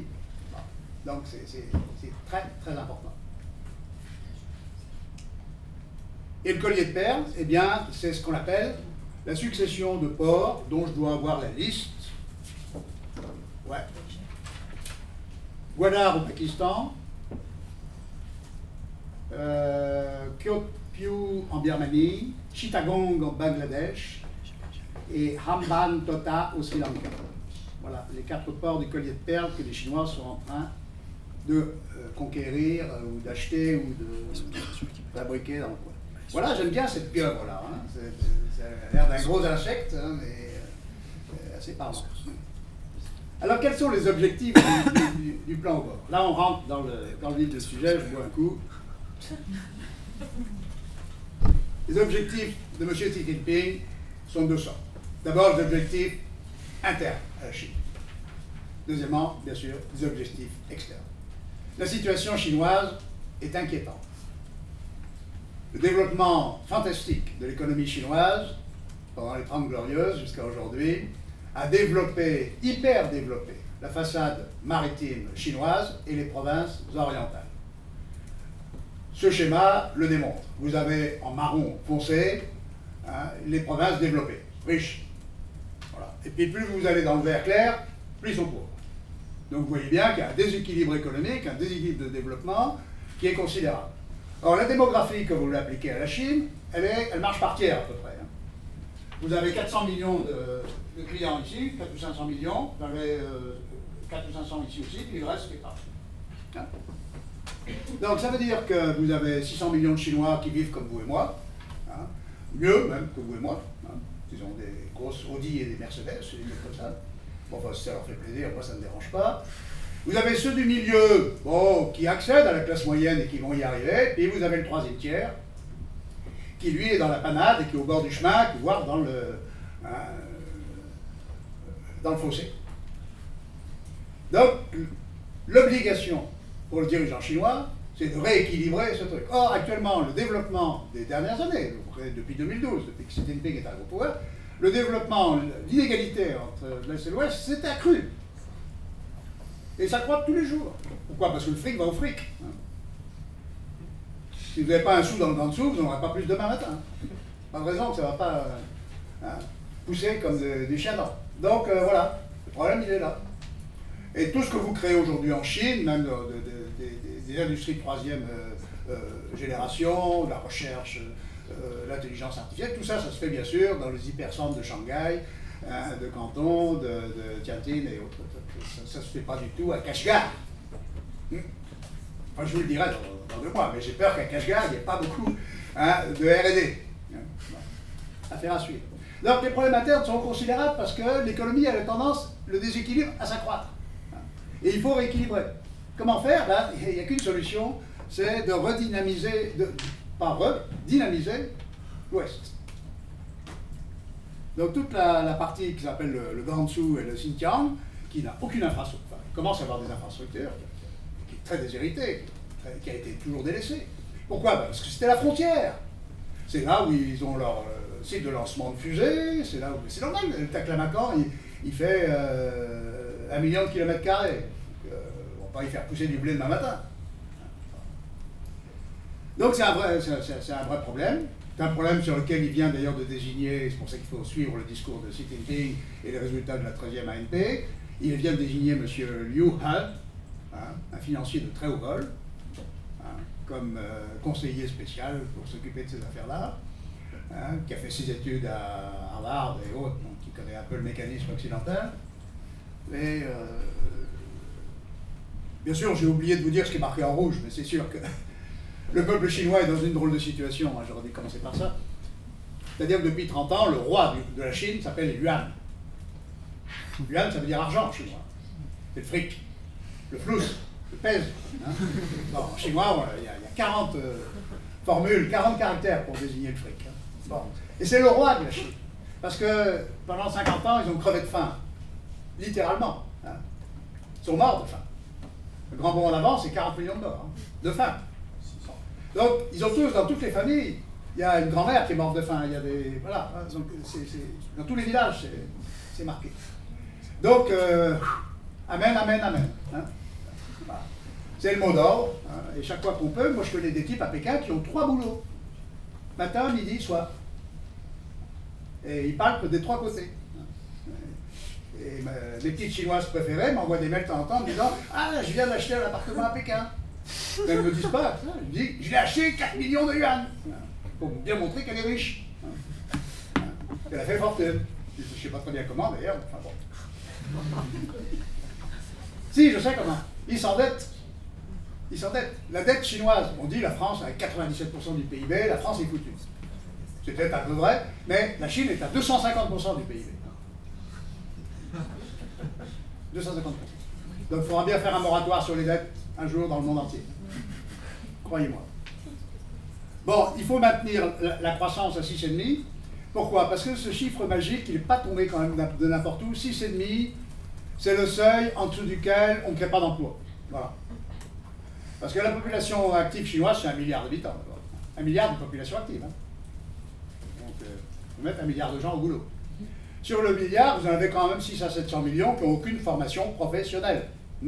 C'est les Mingong ou c'est les gens qui viennent de la rivière, ça n'a pas fait grand-chose. Hein. Bon. Donc, tout ça, il faut occuper. Et même les entreprises étatiques qui n'ont pas une productivité fantastique, il faut occuper des millions de gens dedans. Hein. Et on voit encore aujourd'hui des autoroutes faites à la main. J'ai des photos. À la main, encore aujourd'hui. Enfin, en 2016, pardon. Donc ça veut dire qu'il faut employer la main-d'œuvre. Donc il faut maintenir cette croissance à 6,5. Pour maintenir cette croissance à 6,5, il faut absolument développer les provinces pauvres. Parce que là, on va investir, investir, investir. Quitte à endetter la Chine à 400%, mais on va investir, investir, investir, parce qu'il faut employer les surcapacités de l'industrie lourde, acier, ciment, bois, j'en passe, c'est les meilleurs. Et il faut que toutes les industries emploient de la main-d'œuvre, et la main-d'œuvre, en général, peut former. Donc, c'est la clé. Là. La clé, c'est le mandat du siècle. Si le Parti communiste chinois ne réussit pas à rééquilibrer l'économie chinoise d'ici 2022-2023, à mon avis, pas au-delà, il est fini. La dynastie rouge est morte. Il n'y a pas de membre de l'ambassade là pour que... J'aurais déjà dit, hein, ça fait pas. Mais c'est pas du tout une idée comme ça qui me traverse l'esprit. Je l'ai observé, je le sais, j'ai les chiffres, et les Chinois le savent. Parce que si je le dis, c'est qu'ils me l'ont dit. Ils le savent très bien. Alors il y aura peut-être une rémission jusqu'en 2028. Hein. Mais c'est pour ça que c'est une pique à tous les pouvoirs. Il ne les a pas pris, on les lui a donnés. Parce que la situation est très grave. Bon, premier point, vous avez bien compris, la situation intérieure chinoise, l'objectif intérieur, c'est la clé d'abord. Bon. La deuxième clé, c'est les objectifs externes. Bah, l'objectif externe numéro 1, c'est l'encerclement américain. Il n'y a pas un Chinois, même de la campagne la plus basse, dans laquelle il parle de l'encerclement américain. C'est un ressenti, hein, comme le froid en hiver en France. Hein. Il fait -2, mais vous ressentez -10. Voilà, là, il y a peu d'Américains, mais ils le ressentent très nombreux. Le ressenti anti-américain est extrêmement fort.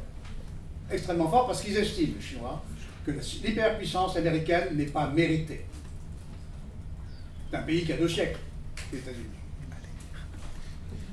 C'est rigolo. Même nous, les Français, ils nous considèrent mieux. Quand même. Alors, ils nous considèrent très bien, d'ailleurs, parce que nous sommes, après eux, la plus ancienne nation du monde. Donc, beaucoup de respect pour ça. Et les gens qui n'ont pas d'histoire, en Chine, ne sont pas considérés. Ça, il faut le savoir, c'est leur idée, parce qu'ils ont une tellement longue histoire, hein, qu'ils apprennent et qu'ils savent que ceux qui n'ont pas d'histoire, c'est des rigolos. Hein, voire des gens foutent. Et ils prennent les Américains à la fois pour des rigolos et pour des gens foutés. Ils veulent absolument accéder librement aux grands marchés. Et les grands marchés, pour eux, c'est bien sûr aujourd'hui l'Europe, mais demain l'Afrique. Et ils savent très bien que la clé de l'Afrique, c'est l'Europe. Encore aujourd'hui. Parce que l'Afrique est quand même très occidentalisée. Ils veulent accéder aux ressources énergétiques. Là, je ne vous l'ai pas montré, ou je vais vous le montrer maintenant. Il y a le puits de pétrole de l'Asie centrale. C'est 60% des ressources mondiales d'hydrocarbures sont là. À l'Ouzbékistan, à la mer Caspienne. Elles sont sous le balcon de Kashgar. Et ils aimeraient bien y aller. Ou en profiter. Et comme ça, ils seraient tranquilles. Parce qu'ils n'ont aucune envie d'aller chercher le gaz de schiste dans le Xinjiang, qui existe beaucoup, mais actuellement, les technologies pour le gaz de schiste sont assez complexes et demandent beaucoup d'eau. Dans le Xinjiang, il n'y a pas de feu. Ils veulent aussi, sur le plan idéologique et politique, puisqu'ils ont si bien réussi leur reconversion, leur émergence en 30 ans, dans un laps de temps absolument incroyable, ben ils veulent dire aux pays qui sont aujourd'hui dans la souffrance, hein, la Zambie, l'Éthiopie, la Grèce, l'Albanie, hein, j'en sais rien, faites comme nous, hein, et dans 30 ans, vous serez riches. Le modèle chinois, ça marche, la preuve. Le modèle occidental, démocratique, il est foutu, regardez l'état dans lequel ils sont. Hein. C'est un langage qui marche remarquablement bien, en particulier en Afrique.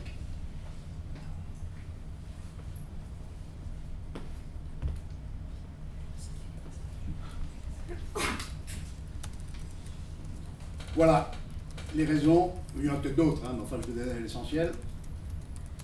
Et à partir donc de ce projet, ils vont faire un certain nombre de, ils sont en train de créer un certain nombre de 5 couloirs terrestres. Et couloirs terrestres, ça signifie qu'on ne marche plus à dos de chameau, mais qu'on puisse rouler en autoroute et en TGV. Et le TGV chinois, c'est 300 km/h. Hein, j'ai fait 20 fois, et c'est 300 km/h régulier. Hein. Pékin-Shanghai, 5 heures, 0, 0. Et ça arrive à l'heure. Et c'est magnifique. Si vous faites une chose en Chine, faites ça. Non, faites Pékin-Shanghai en TGV. Parce que le TGV est monté sur pilotis. Donc vous êtes à 10 mètres, 15 mètres au-dessus du delta du Yangtze, des trucs, et c'est le pied. C'est des choses triviales. C'est remarquable. Mais là, je vais prendre celui du désert de Gobi, je pense que ça ne va pas être mal. Alors là, ben, vous voyez, la vue est vide, parce qu'elle sera remplie dans 2 mois. Là aussi, hein, je n'y suis pas allé, donc je suis honnête avec vous, je ne vous raconte pas de coup. Alors voilà, je vous en ai parlé un peu, les hydrocarbures au Moyen-Orient et en Asie centrale. Ben, vous avez tous les puits de pétrole qui traînent en Asie centrale et les bases américaines sur cette carte. Les ressources d'hydrocarbures de la région centra-asiatique, c'est pas triste non plus, et surtout ça, les réserves de gaz naturel dans le monde, où sont-elles? Ben, vous voyez, la grosse bulle verte, elle est pile poil en Asie centrale. Donc voilà, sous leur nez, et ils en veulent. D'autant que les tuyaux qu'on appelle les gazoducs, c'est simple à monter, hein, d'ailleurs il y en a déjà plein, donc, mais il faut les remplir. Hein, il faut les remplir. Et c'est la clé parce que je ne vous ai pas parlé d'un problème intérieur chinois, parmi tant d'autres, en dehors de la démographie, c'est la pollution. Parce que quand on se développe pendant 30 ans à la vitesse à laquelle ils l'ont fait, c'est-à-dire du 10 à 15% par an, ils ont fait n'importe quoi. N'importe quoi. Quand je dis n'importe quoi, c'est vraiment n'importe quoi. À Wuhan, dans le Yangtze, vous voyez des usines entières qui déversaient directement dans le fleuve leur saloperie, sous mes yeux. Hein, donc, j'ai pris des photos. Là. Donc ça veut dire qu'ils ont salopé leur pays. Et c'est un peuple de paysans qui admire la nature. C'est un peuple de poètes aussi, hein, qui glorifie la nature dans une poésie admirable et qui adore tout ça. Mais ils l'ont tout salopé. Et ça, c'est pas supportable. Aujourd'hui, on ne peut plus vivre à Pékin. Enfin, ça s'est amélioré par depuis 2 ans. Moi, j'ai une bronchite chaque fois que je vais à Pékin. Mais j'ai des amis qui ont déménagé, des Chinois qui ont déménagé de Pékin pour aller ailleurs, parce que leurs enfants étaient malades, tout simplement. Donc la pollution, c'est le 5e verbe, si vous voulez, du Tianning, hein, du mandat du ciel. S'il ne dépollue pas, c'est-à-dire qu'il faut arrêter le charbon, tout simplement, contre le gaz naturel. Donc il faut changer d'énergie. C'est pour ça qu'ils ont signé les accords de Paris des 3 mains. Hein. Pour eux, c'est vital. Il faut quitter le charbon. Or, il marche encore aujourd'hui à 75% le charbon. 75%. Donc le gaz, vous voyez, c'est important. Bon, ça vous le savez aussi, c'est superfétatoire. Voilà, alors la route kazakh, c'est celle qui marche là aujourd'hui. Il y a le chemin de fer, c'est le chemin de fer dont tout le monde, Raffarin, s'en fait des gorges chaudes, il n'est pas là. S'en fait des gorges chaudes, à Lyon, à admirer le truc. C'est un truc à 15 balles. Il y a une rupture de charge sur cette voie ferrée. Il y a 2 ruptures de charge. Une pour sortir de Chine au Kazakhstan et l'autre du Kazakhstan pour entrer en Russie. Donc c'est pas simple, hein, parce que les écartements de voie ferrée ne sont pas les bons. Donc, mais c'est une route surtout qui dépend beaucoup de la Russie et de l'Ukraine. Bon, alors je ne vais pas vous faire un cours sur les relations entre la Russie et la Chine, mais ça mériterait un quart d'heure. Bon, donc c'est une voie qui est... Elle passe au nord de la Caspienne. Voilà le chemin de fer. Il est très beau, comme vous voulez. Très beau et très long. Bon, ça c'est la piste chamelière, la nouvelle piste chamelière à droite, là, c'est l'autoroute qui descend au Pakistan. Oui, ils ne s'embêtent pas. Hein. Chaque fois qu'il y a un problème, ils font un viaduc, ça passe à 200 mètres au-dessus des trucs, n'importe quoi. Alors qu'avant, au même endroit, hein, sur ces trucs-là, vous aviez des passages en corde. Hein, et le chemin, c'était avec une corde de rappel pour descendre sur un truc hypothétique. C'est par là que les gens passaient avant. Ils l'ont fait. Donc là, vous voyez le genre de trucs qu'ils font partout. Donc là-dessus, on roule vite. Alors il y a 3 voies sud-asiatiques. Celle du Pakistan, qui est donc à gauche, qui va de Kashgar, Kashi, jusqu'à Gwadar, hein, le port nouveau qu'on est en train de construire, ça ne se passe pas très bien. Le chef de chantier chinois a été assassiné il y a 3 mois. C'est pas bon signe. L'ambiance est un peu délétère. Bon, c'est vrai qu'il traverse le Balouchistan, c'est pas aujourd'hui recommandé. Hein. Et il n'est pas sûr que les Pakistanais, ou les Balouches plutôt, et puis les Han et les Chinois soient très copains. Ben, l'histoire qu'il nous a racontée, hein, pas très copains. Les Han, ils sont copains avec personne. Hein. Dans le monde entier. Vous avez la route de Birmanie, hein, au milieu, qui débouche sur le port au nom impossible de Kyok Phiu, voilà. Et puis la route du Sud, ben, j'ai envoyé mon plus jeune frère au Laos il y a 1 mois, mais il m'a rendu compte il y a 3 jours. Il n'a rien vu d'ailleurs, donc ça ne veut pas grand-chose. Mais il paraît que la route... ouais, parce qu'avec les Chinois, on ne voit rien. Hein. On n'a pas le droit d'aborder des trucs, c'est que ces zones militaires. On m'a prévenu qu'à Kashgar, j'aurais du mal si j'avais pas laissé passer officiel. En plus, ils me prennent pour un espion, que j'aurais bien du mal à faire à mon âge. Enfin bon. Donc la route du Laos, non, elle avance parce que le Laos est un régime communiste, hein, très proche de la Chine. Donc le Laos a donné son accord, ça marche. Les Khmers sont déjà un peu moins copains. Je ne parle pas des Vietnamiens, qui eux ne sont pas copains du tout. Voilà le fameux projet Kashgar-Gwadar, celui que je vais voir. Je vais essayer d'aller voir. Et voilà le fameux port de Gwadar, qui était un port de pêcheurs de 300 âmes, habitants, pardon, pas forcément d'autres choses, jusqu'à présent. Et là, ils en font un port en eau profonde qui doit, sur laquelle la marine chinoise, la marine militaire chinoise, va avoir une base permanente. Donc, pour faire Djibouti, là. D'ailleurs, ça se voit sur le... Et là, c'est débouché directement sur l'océan Indien. Formidable, bien placé. Alors, il y a un nouveau truc aussi au mois de novembre, une réunion 16+1. M. Li Keqiang, qui est Premier ministre de Chine, est venu à Budapest et a participé à une réunion 16+1. C'est extraordinaire, hein, pour des pays qui appartiennent à l'Union européenne, je me permets de le rappeler au passage. Et M. Li Keqiang a proposé dans le projet, le dessin au bord, de financer, sur fonds chinois, une voie sud-européenne de Budapest jusqu'à Athènes ou Salonique, pour les exactement. Donc il y a 2 variantes, une variante serbo-croate, j'allais dire, et une variante bulgaro-hongroise. Voilà, bon, ça c'est celle que j'ai trouvée, hein. Mais Bruxelles n'a pas accueilli ça avec un sourire jusqu'aux oreilles. Hein, là, c'est quand même un peu étonnant, hein, effectivement. Enfin, il faut le savoir. Hein.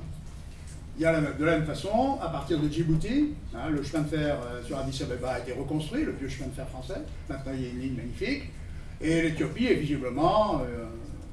là, sur l'Europe, il voit bien qu'il y a de la discorde.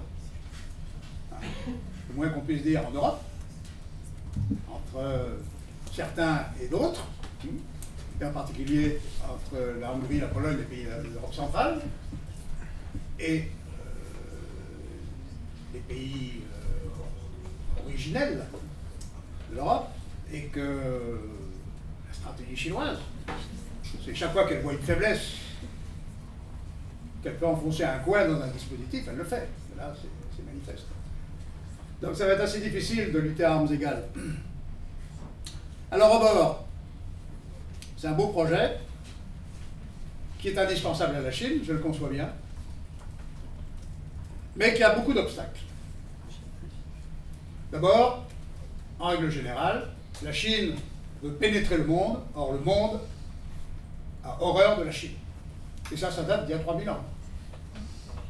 Ça date des Xiongnu, des Yuezhi, des Mongols, de tous ces gens-là. La Chine, et quand elle était dominatrice en Asie, avec l'amiral Zheng He, les pays asiatiques environnants étaient vassalisés, étaient tributaires. Et on n'enlèvera pas de la tête des Han, qui sont la civilisation majeure, voire unique, de l'Asie.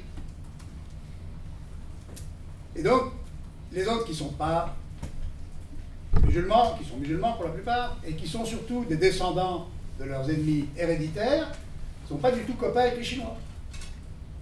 Donc les Kirghizes, les Tadjiks, les Pakistanais, la preuve, là, le type assassiné, les Vietnamiens, la dernière quand même raclée militaire qu'a pris la Chine, c'est en 1979, ils ont eu 40 000 morts quand même. Hein. Et les généraux chinois sont rentrés à Pékin, hein, je dirais pas quoi, entre les jambes. Hein. Bon. Donc c'était... c'est pas facile. Et quand vous regardez dans le monde d'ailleurs, ben, l'expérience africaine depuis 20 ans, elle n'est pas formidable. Allez à Brazzaville et vous en reparlez sur les Chinois. Bon. Moi, je les ai rencontrés beaucoup là-bas en Afrique, et c'est vrai que c'est pas l'amour, c'est pas le grand amour. Hein.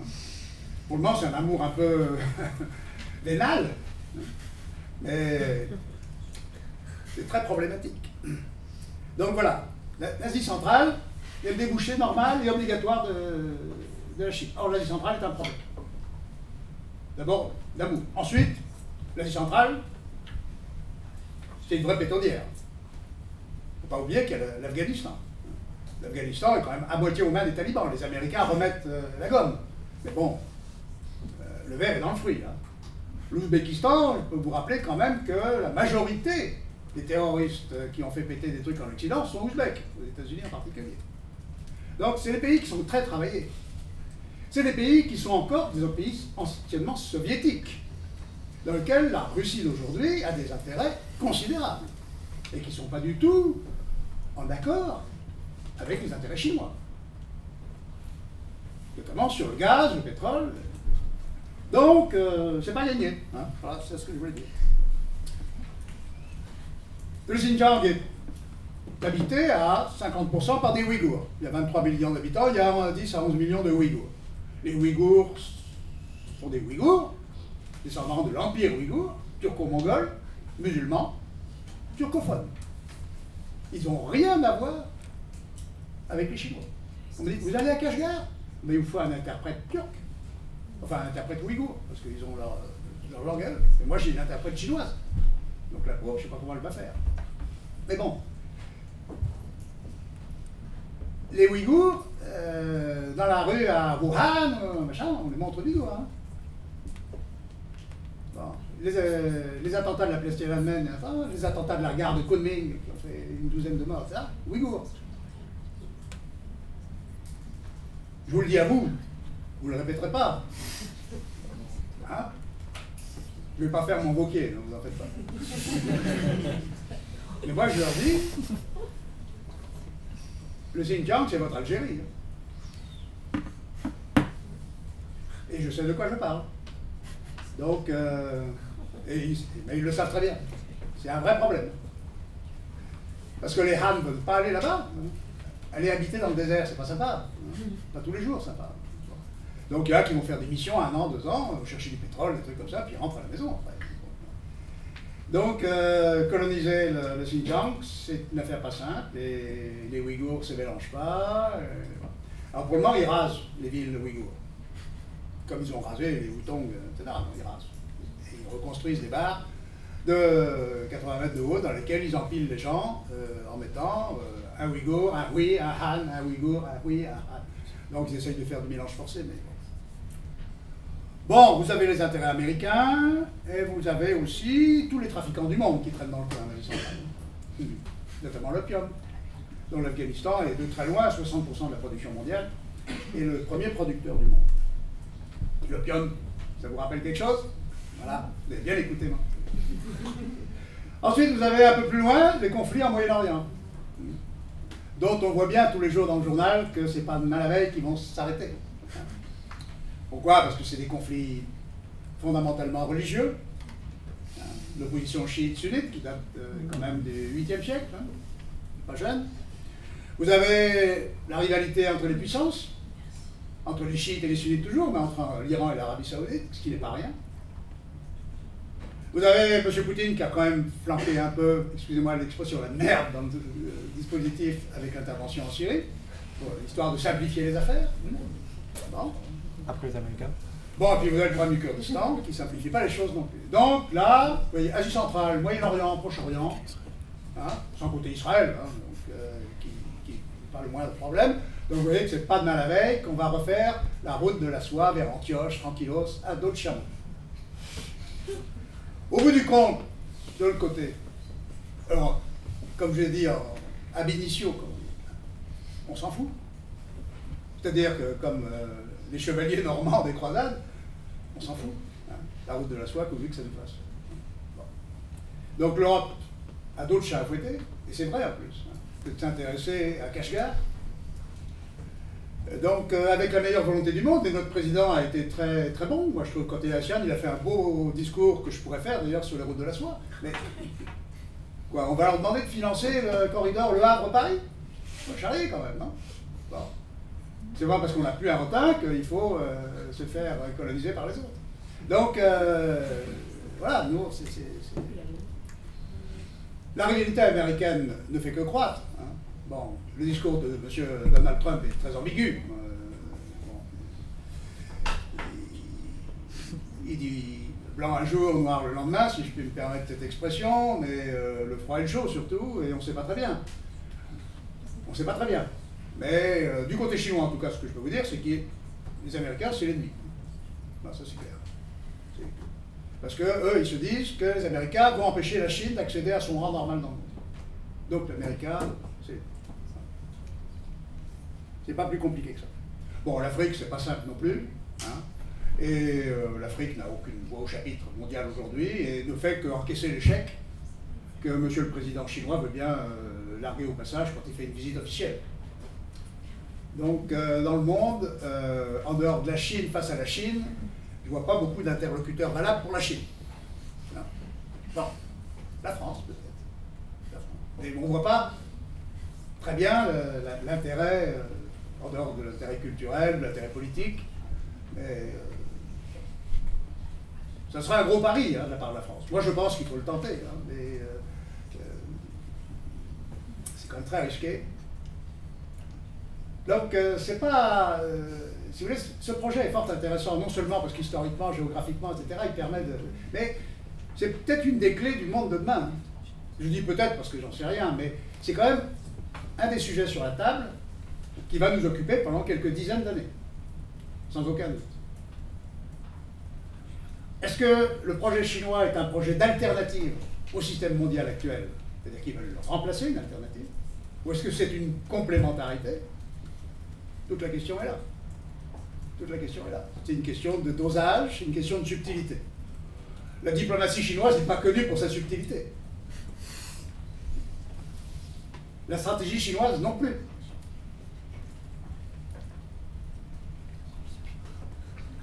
Mais je crois que pour la Chine, ce projet est un enjeu majeur, parce que comme je vous l'ai dit, ils ont été vraiment traités, très mal traités. Ça se conçoit. Ça se conçoit. Et c'est pour eux insupportable, ils veulent leur revanche. Ils veulent leur revanche. C'est pas plus compliqué que ça. Bon, ça c'est du baratin. Sauf la dernière phrase, parce que,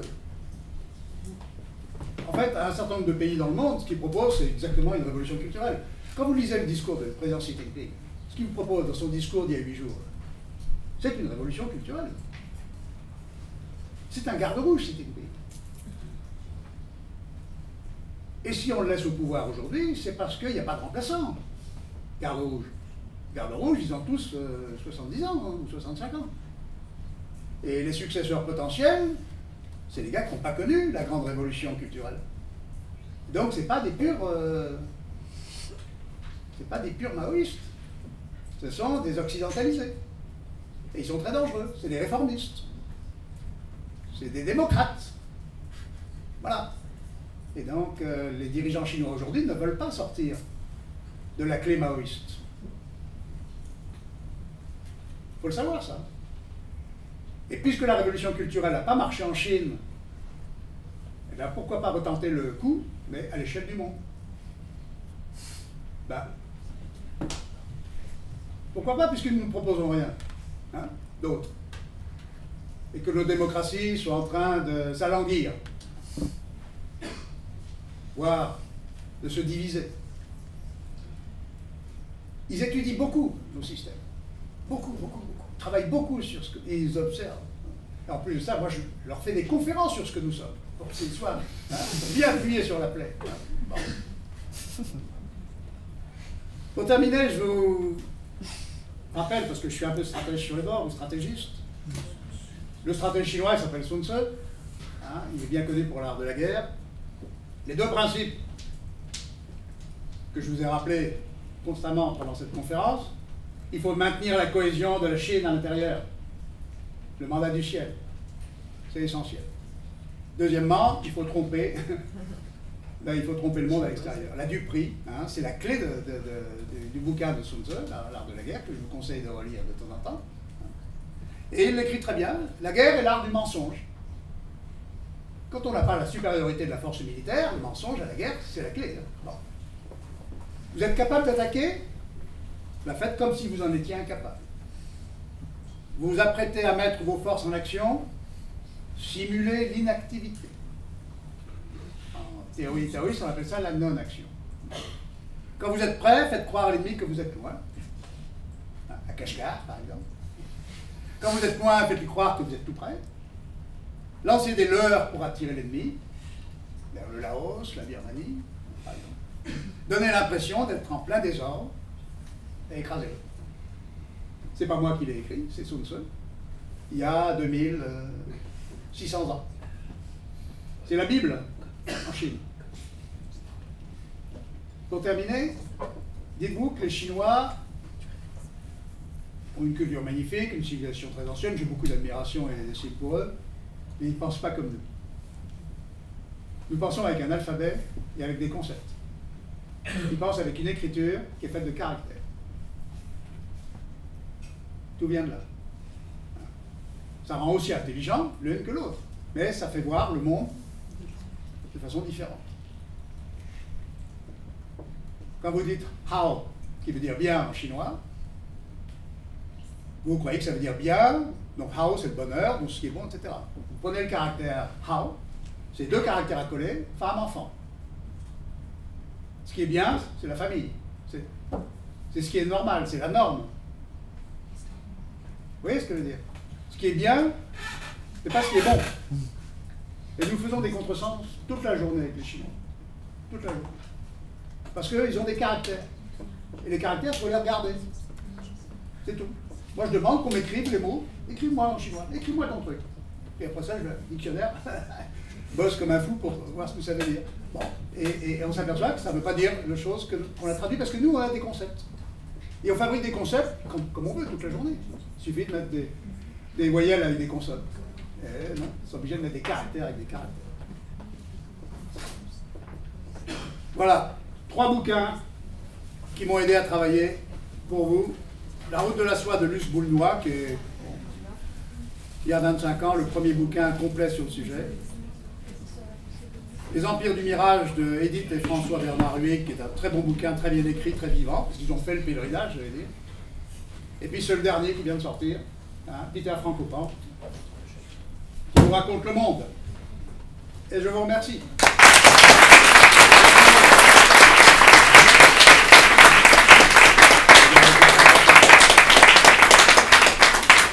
Vous avez été très patient et je vous en remercie. Merci beaucoup, vous avez été passionnant. On a un quart d'heure pour une ou deux questions peut-être. Oui, Thomas oui. Voilà, vous parlez fort s'il vous plaît. Oui, parce que je suis sourd. Et donc, vous avez parlé de l'histoire millénaire. Vous avez parlé d'histoire millénaire chinoise, grande histoire, grande culture, etc. Et je me demandais, avec la période communiste, qu'est-ce qu'il en était aujourd'hui et où en était le roman national chinois? recommencer le début de votre question. Vous avez, Oui, ça va. Vous avez parlé de l'histoire millénaire chinoise, de sa grande culture, etc. L'histoire quoi? Millénaire. L'histoire millénaire chinoise, etc., de sa grande culture. Et avec le passage d'époque communiste, je voulais savoir où en était le roman national chinois. Ah ouais, je me suis mal exprimé parce que vous n'avez pas compris ce que j'ai dit alors. Bon, je prends vraiment ma pédagogie. L'histoire chinoise, c'est la clé de l'âme chinoise. C'est la clé. Leur histoire, ils l'apprennent dès la maternelle. Ils connaissent toutes les dynasties par cœur. Demandez, hein, moi je fais une interro là, les capétiens en partant de Capet, et vous me succédez. Moi je l'ai appris par cœur quand j'avais votre âge, hein, évidemment. Mais aucun d'entre vous n'est capable de répondre à la question. Mais en Chine, tout le monde vous donne toutes les dynasties avec les dates. Hein. Et puis Yongle vous dit c'est 1428, 1439, aucun problème. Leur histoire, c'est... Parce que c'est... D'abord, c'est ancré en eux. C'est un peuple sédentaire. Ils sont restés au même endroit depuis, combien 3000 ans, ils disent. C'est vrai, pas vrai, mais... Ils sont originaires de là, c'est chez eux. Hein, le fleuve jaune, c'est la clé. Donc toute l'histoire... Et en plus, c'est une histoire qui est circulaire. Nous, on a une histoire linéaire. C'est notre esprit. Hein. On a des objectifs, des finalités. Non, les Chinois, ils sont circulaires parce que tous les 2 ou 3 siècles, le système dérape. C'est normal. Ils arrivent au bout du rouleau et ils en remettent un autre. Ils remettent un nouveau cercle. Les dynasties, c'est circulaire. Et regarde donc dans le rétroviseur. Hein, que j'ai dit une fois à Shanghai, à Fudan, à l'université, à une étudiante chinoise qui me disait quelle est la différence entre les Occidentaux et les Orientaux. Ben, j'ai dit entre les Chinois et les Français en tout cas, nous sommes linéaires et nous avons des finalités, vous êtes circulaires et vous regardez dans le rétroviseur. Et donc ce qui se faisait du temps des Tang, c'est génial. Et Xi Jinping, il nous ressort la route de la soie. Qui est morte, je voulais essayer de vous le démontrer au 7e siècle, 8e siècle. Et il vous la ressort aujourd'hui. Et les Chinois bondissent dessus en disant c'est le Graal. C'est la clé. Et moi, quand je veux leur faire... Il y a un couple chinois qui est venu dimanche à la maison avec leur fille, ils font un voyage en Europe. Ils sont de Xiamen, ils m'avaient invité chez eux, je les avais rencontrés. Et puis, on a parlé de choses et d'autres. Et puis, je leur ai fait une petite anecdote sur les Han qui étaient descendus au sud, etc. Ils m'ont regardé en me disant, mais vous savez ça aussi? Alors là, le coup du cheval du président Macron, c'est exactement ça. Le cheval, c'est fantastique, c'est l'histoire de la Chine. Ah oui, ça, si vous voulez séduire une petite chinoise, c'est le truc. Il faut être pratique.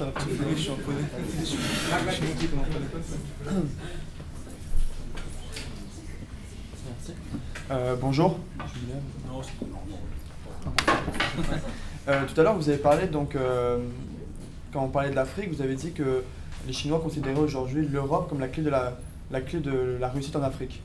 Je voulais savoir justement pourquoi vous dites ça, quand on sait que justement aujourd'hui l'Europe, les Français, les Anglais ont une perte de vitesse en Afrique. On voit les différences de Mugabe, justement le président chinois qui disait justement que les Chinois n'avaient pas de passé colonial avec la Chine et que du coup ils étaient un meilleur interlocuteur, ce qui n'est pas forcément le cas, mais en fait les relations sont neuves entre les deux parties, et ce qui permettrait justement aux Chinois de mieux travailler sans justement l'intermédiaire européen. Et deuxième question, pour terminer, je voulais savoir le projet indien des routes du bonheur, est-ce que vous pensez que c'est une alternative justement pas compétent. à Aubert? Okay. La deuxième question, je ne suis pas compétent. Sur la première, j'irai sur la pointe des pieds. Bon, l'expérience chinoise en Afrique n'est pas bonne. Bon. Vous savez, moi, quand j'étais au Zaïre, hein, c'est-à-dire le Congo, Kinshasa aujourd'hui, en 1981-82, je commandais l'école de troupes blindées là-bas. Ouais. Et j'avais des chars chinois. J'en avais une centaine, c'est pas rien. Hein. Bon. Que la Corée du Nord de l'époque avait livré. Ils avaient 0 km au compteur, ils étaient tout d'un fois plus. Mais aucun ne marchait.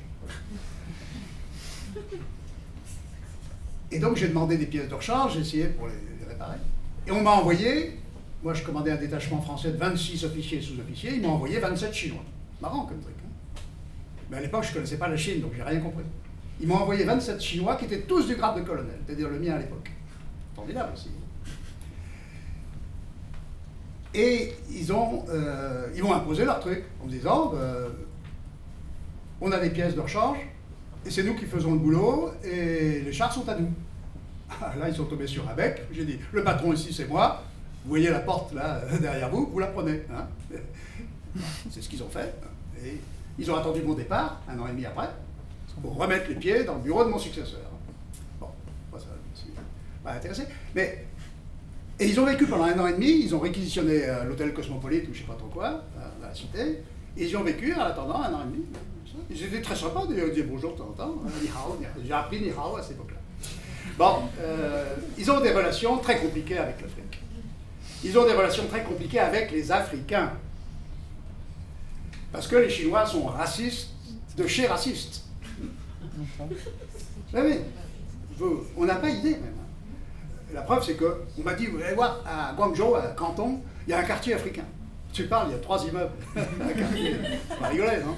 Il y a 5000 Congolais, la plupart du temps, d'ailleurs, qui sont là. Donc, qui n'ont aucune idée, c'est de rentrer à Brazzaville, d'ailleurs, parce que, bon...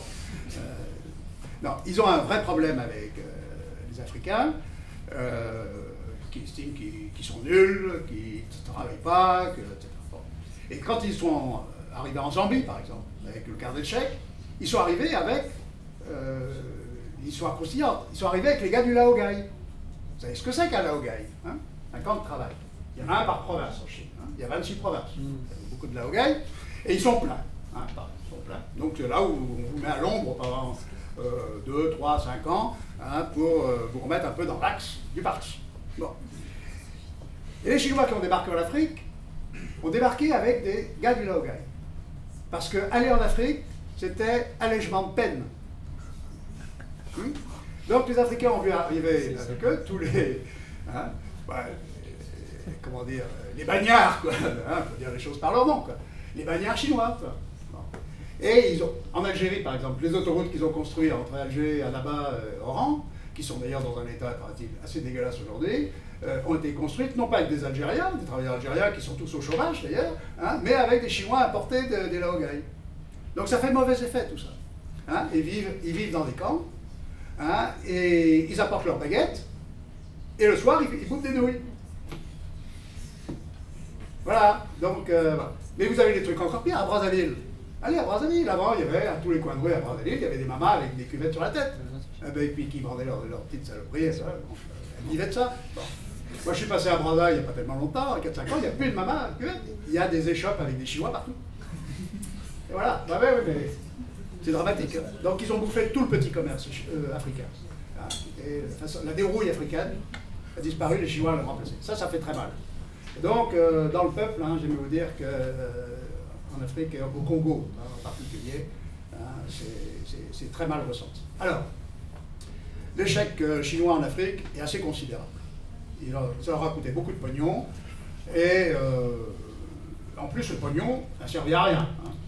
Quand vous allez au Congo-Brazza, hein, 100 millions de dollars par mois dans les caisses de M. Sassou Nguesso, hein, 50 millions hein, pour le président, 50 millions pour le ministre en disant tu te démerdes avec l'Ouest. C'est l'ambassadeur de France qui me l'a raconté, ça doit être vrai.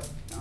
Et donc arrive hein, à Brazzaville, chez le peuple, zéro. Mais comme j'ai connu à Kinshasa du temps de Mobutu, hein, pareil, bon, le système est le même. Donc ils appliquent le même principe, pas de politique. En Afrique, c'est dramatique. Pas de politique et on sert les chefs. Mais alors quoi, l'Afrique, elle n'avance pas. Hein. Avec la démographie, elle recule. Hein. Désolé de le dire, mais c'est la vérité. Quoi. Hein. Donc les Chinois n'ont pas fait progresser l'Afrique. Et les Africains le savent. Ça, c'est assez grave. Donc ils sont en train de se rendre compte maintenant que les affreux colonialistes que nous sommes, que nous fûmes, que nous sommes peut-être encore, hein, ont des clés. On des clés et que par ces clés, on pourrait peut-être faire du travail ensemble. Ça va être long, mais le marché africain, c'est la clé du monde hein, pour les années 2030-2040. Et donc, il faudra bien y passer. Si les Chinois sont rejetés, parce qu'ils n'aident pas l'Afrique à se développer, ils n'aident pas l'Afrique à se développer. Ils pillent l'Afrique, hein, ils pillent les matières premières, etc. Et bon, ils font les méchancetés que je vous ai décrites tout à l'heure. Donc c'est une vraie question. Alors ils sont en train de s'en rendre compte, parce qu'ils ne sont pas idiots, ils s'en rendent compte. Puis des gens comme moi, je ne suis pas le seul, on leur dit toute la journée. Hein. Mais... Voilà ce que je peux vous dire. Donc, pour les diplomates qui sont à Paris, pourquoi Paris est devenu l'ambassade numéro 1 de la Chine dans le monde? 600 Chinois à Paris, 600, plus qu'à Washington. Pourquoi? Mais parce que l'Europe, la France en particulier, c'est ce qui leur permettra peut-être de s'ouvrir mieux vers l'Afrique, en particulier le Maroc, qui vise, la Côte d'Ivoire, centralisée, mais très embêté par les problèmes sahéliens. Mais vous savez que la Chine est le premier contributeur après la France au Sahel en militaire. En militaire, personne ne le sait ça. Il y a des bataillons chinois au Sahel parce qu'ils se rendent compte que c'est la clé de la sécurité de l'Afrique, c'est le Sahel. Et que si le Sahel bascule, bah c'en est fini de tous les rêves de marché africain. Ai-je répondu à votre question? Partiellement. Pas seulement. Mais je peux pas en dire beaucoup plus. Hein. Non, bien sûr, mais je reste pas. Moi, j'ai pas de marre de café. Pas de boule de cristal. Monsieur Maisonneuve, on va vous souhaiter un très très bon voyage en Chine.